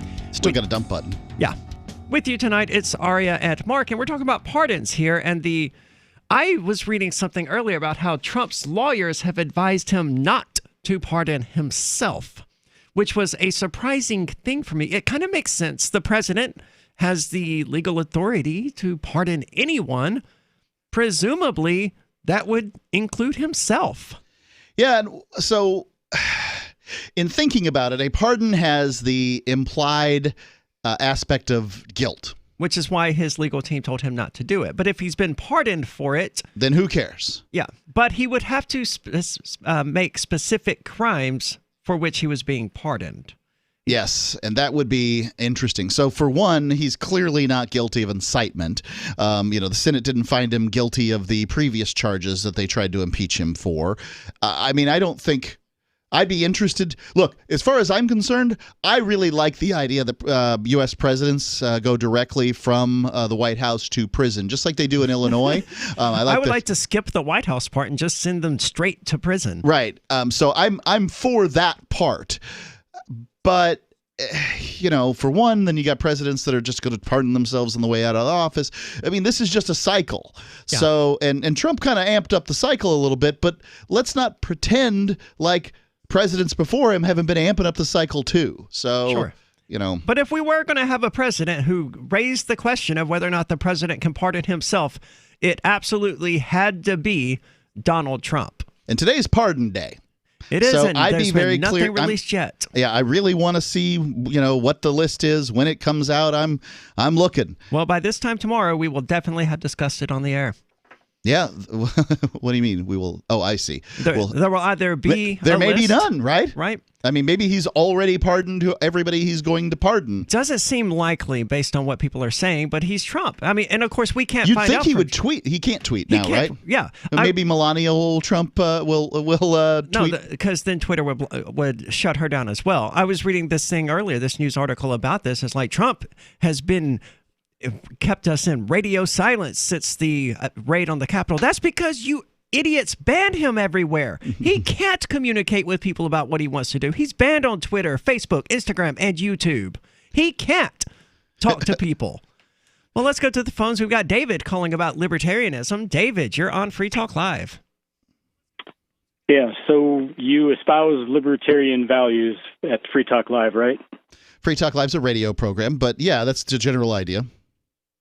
Okay, and so how does the mission statement of the United States compare to your libertarian values? What is the mission statement of the United States? Is that the Declaration of Independence? Ooh, Mark is sharp tonight. So that would be the next thing is, so what, if you were looking to the mission statement of the United States, the most appropriate place, in my opinion, you would find it would be in the Declaration and tempered with the Constitution. Yeah, so I would say the Constitution would be the mission statement. No, the Constitution's the company construct. The mission statement is sort of what you are in the world.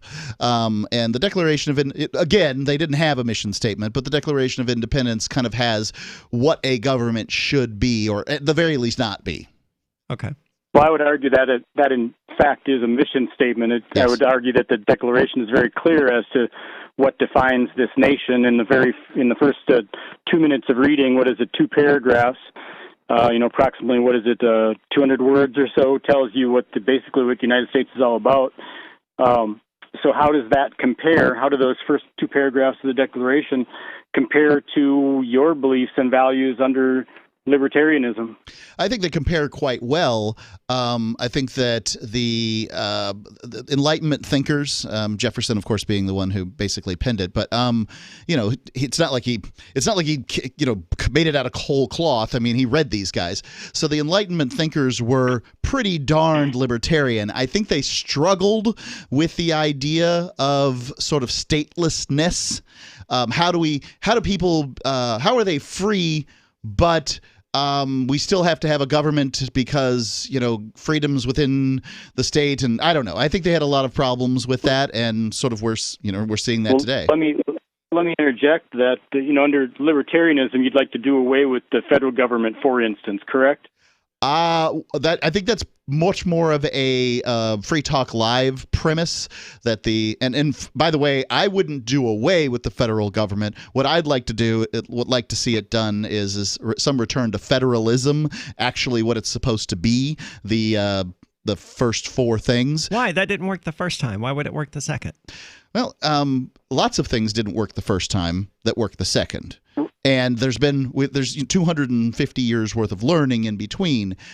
Now, I would say that that somebody has a good argument that if they can't secede from the United States personally, that they, or their state or whatever, that they aren't in fact free. I think that that is true, and then perhaps there should be some aspect of how someone can secede from, federal authority. I want complete statelessness, and I think secession from the federal government is the first step toward that. Certainly not the last step.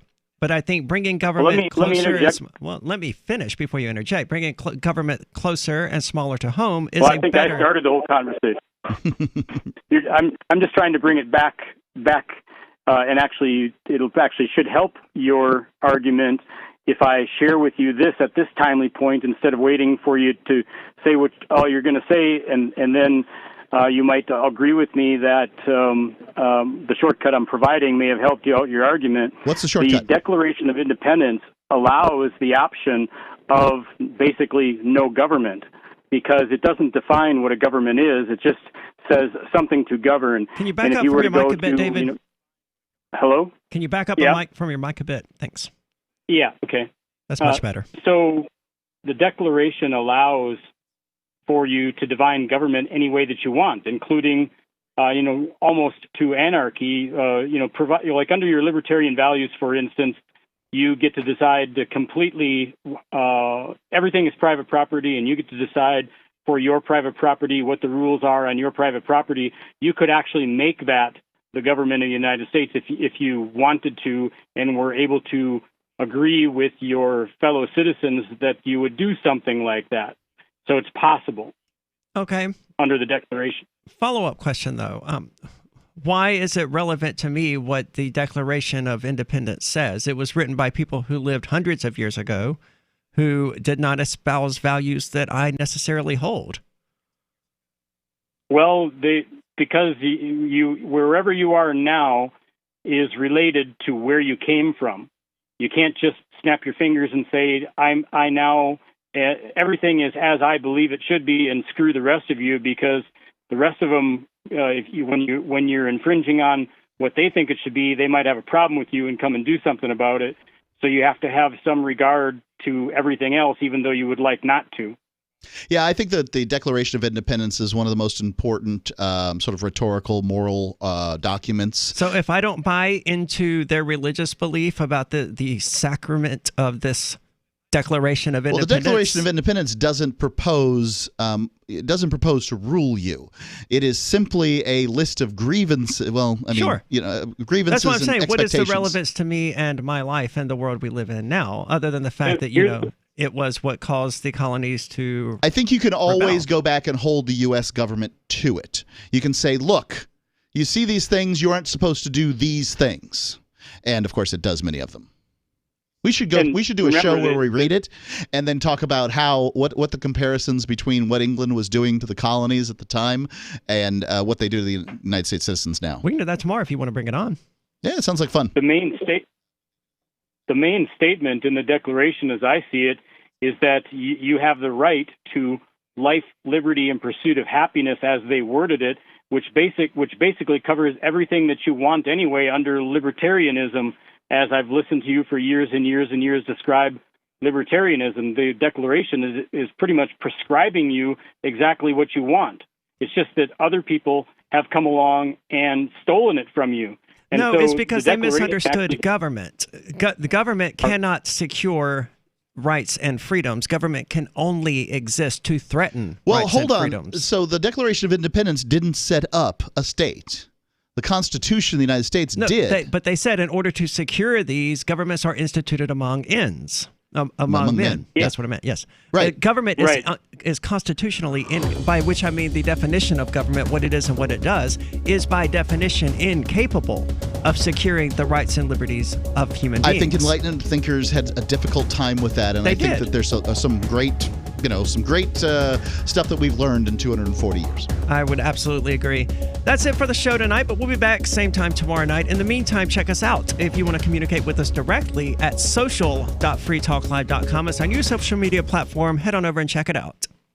Freedom! Freedom is the call of the untamed Scotsman and all others that want to feel the wind under their kilts. At Free Talk Live, we love the breezy, swinging feeling that only a kilt from Sport Kilt can give. We teamed up with Sport Kilt to let you experience their form of freedom at a discount. Go to kilts.freetalklive.com and see a picture of Richie and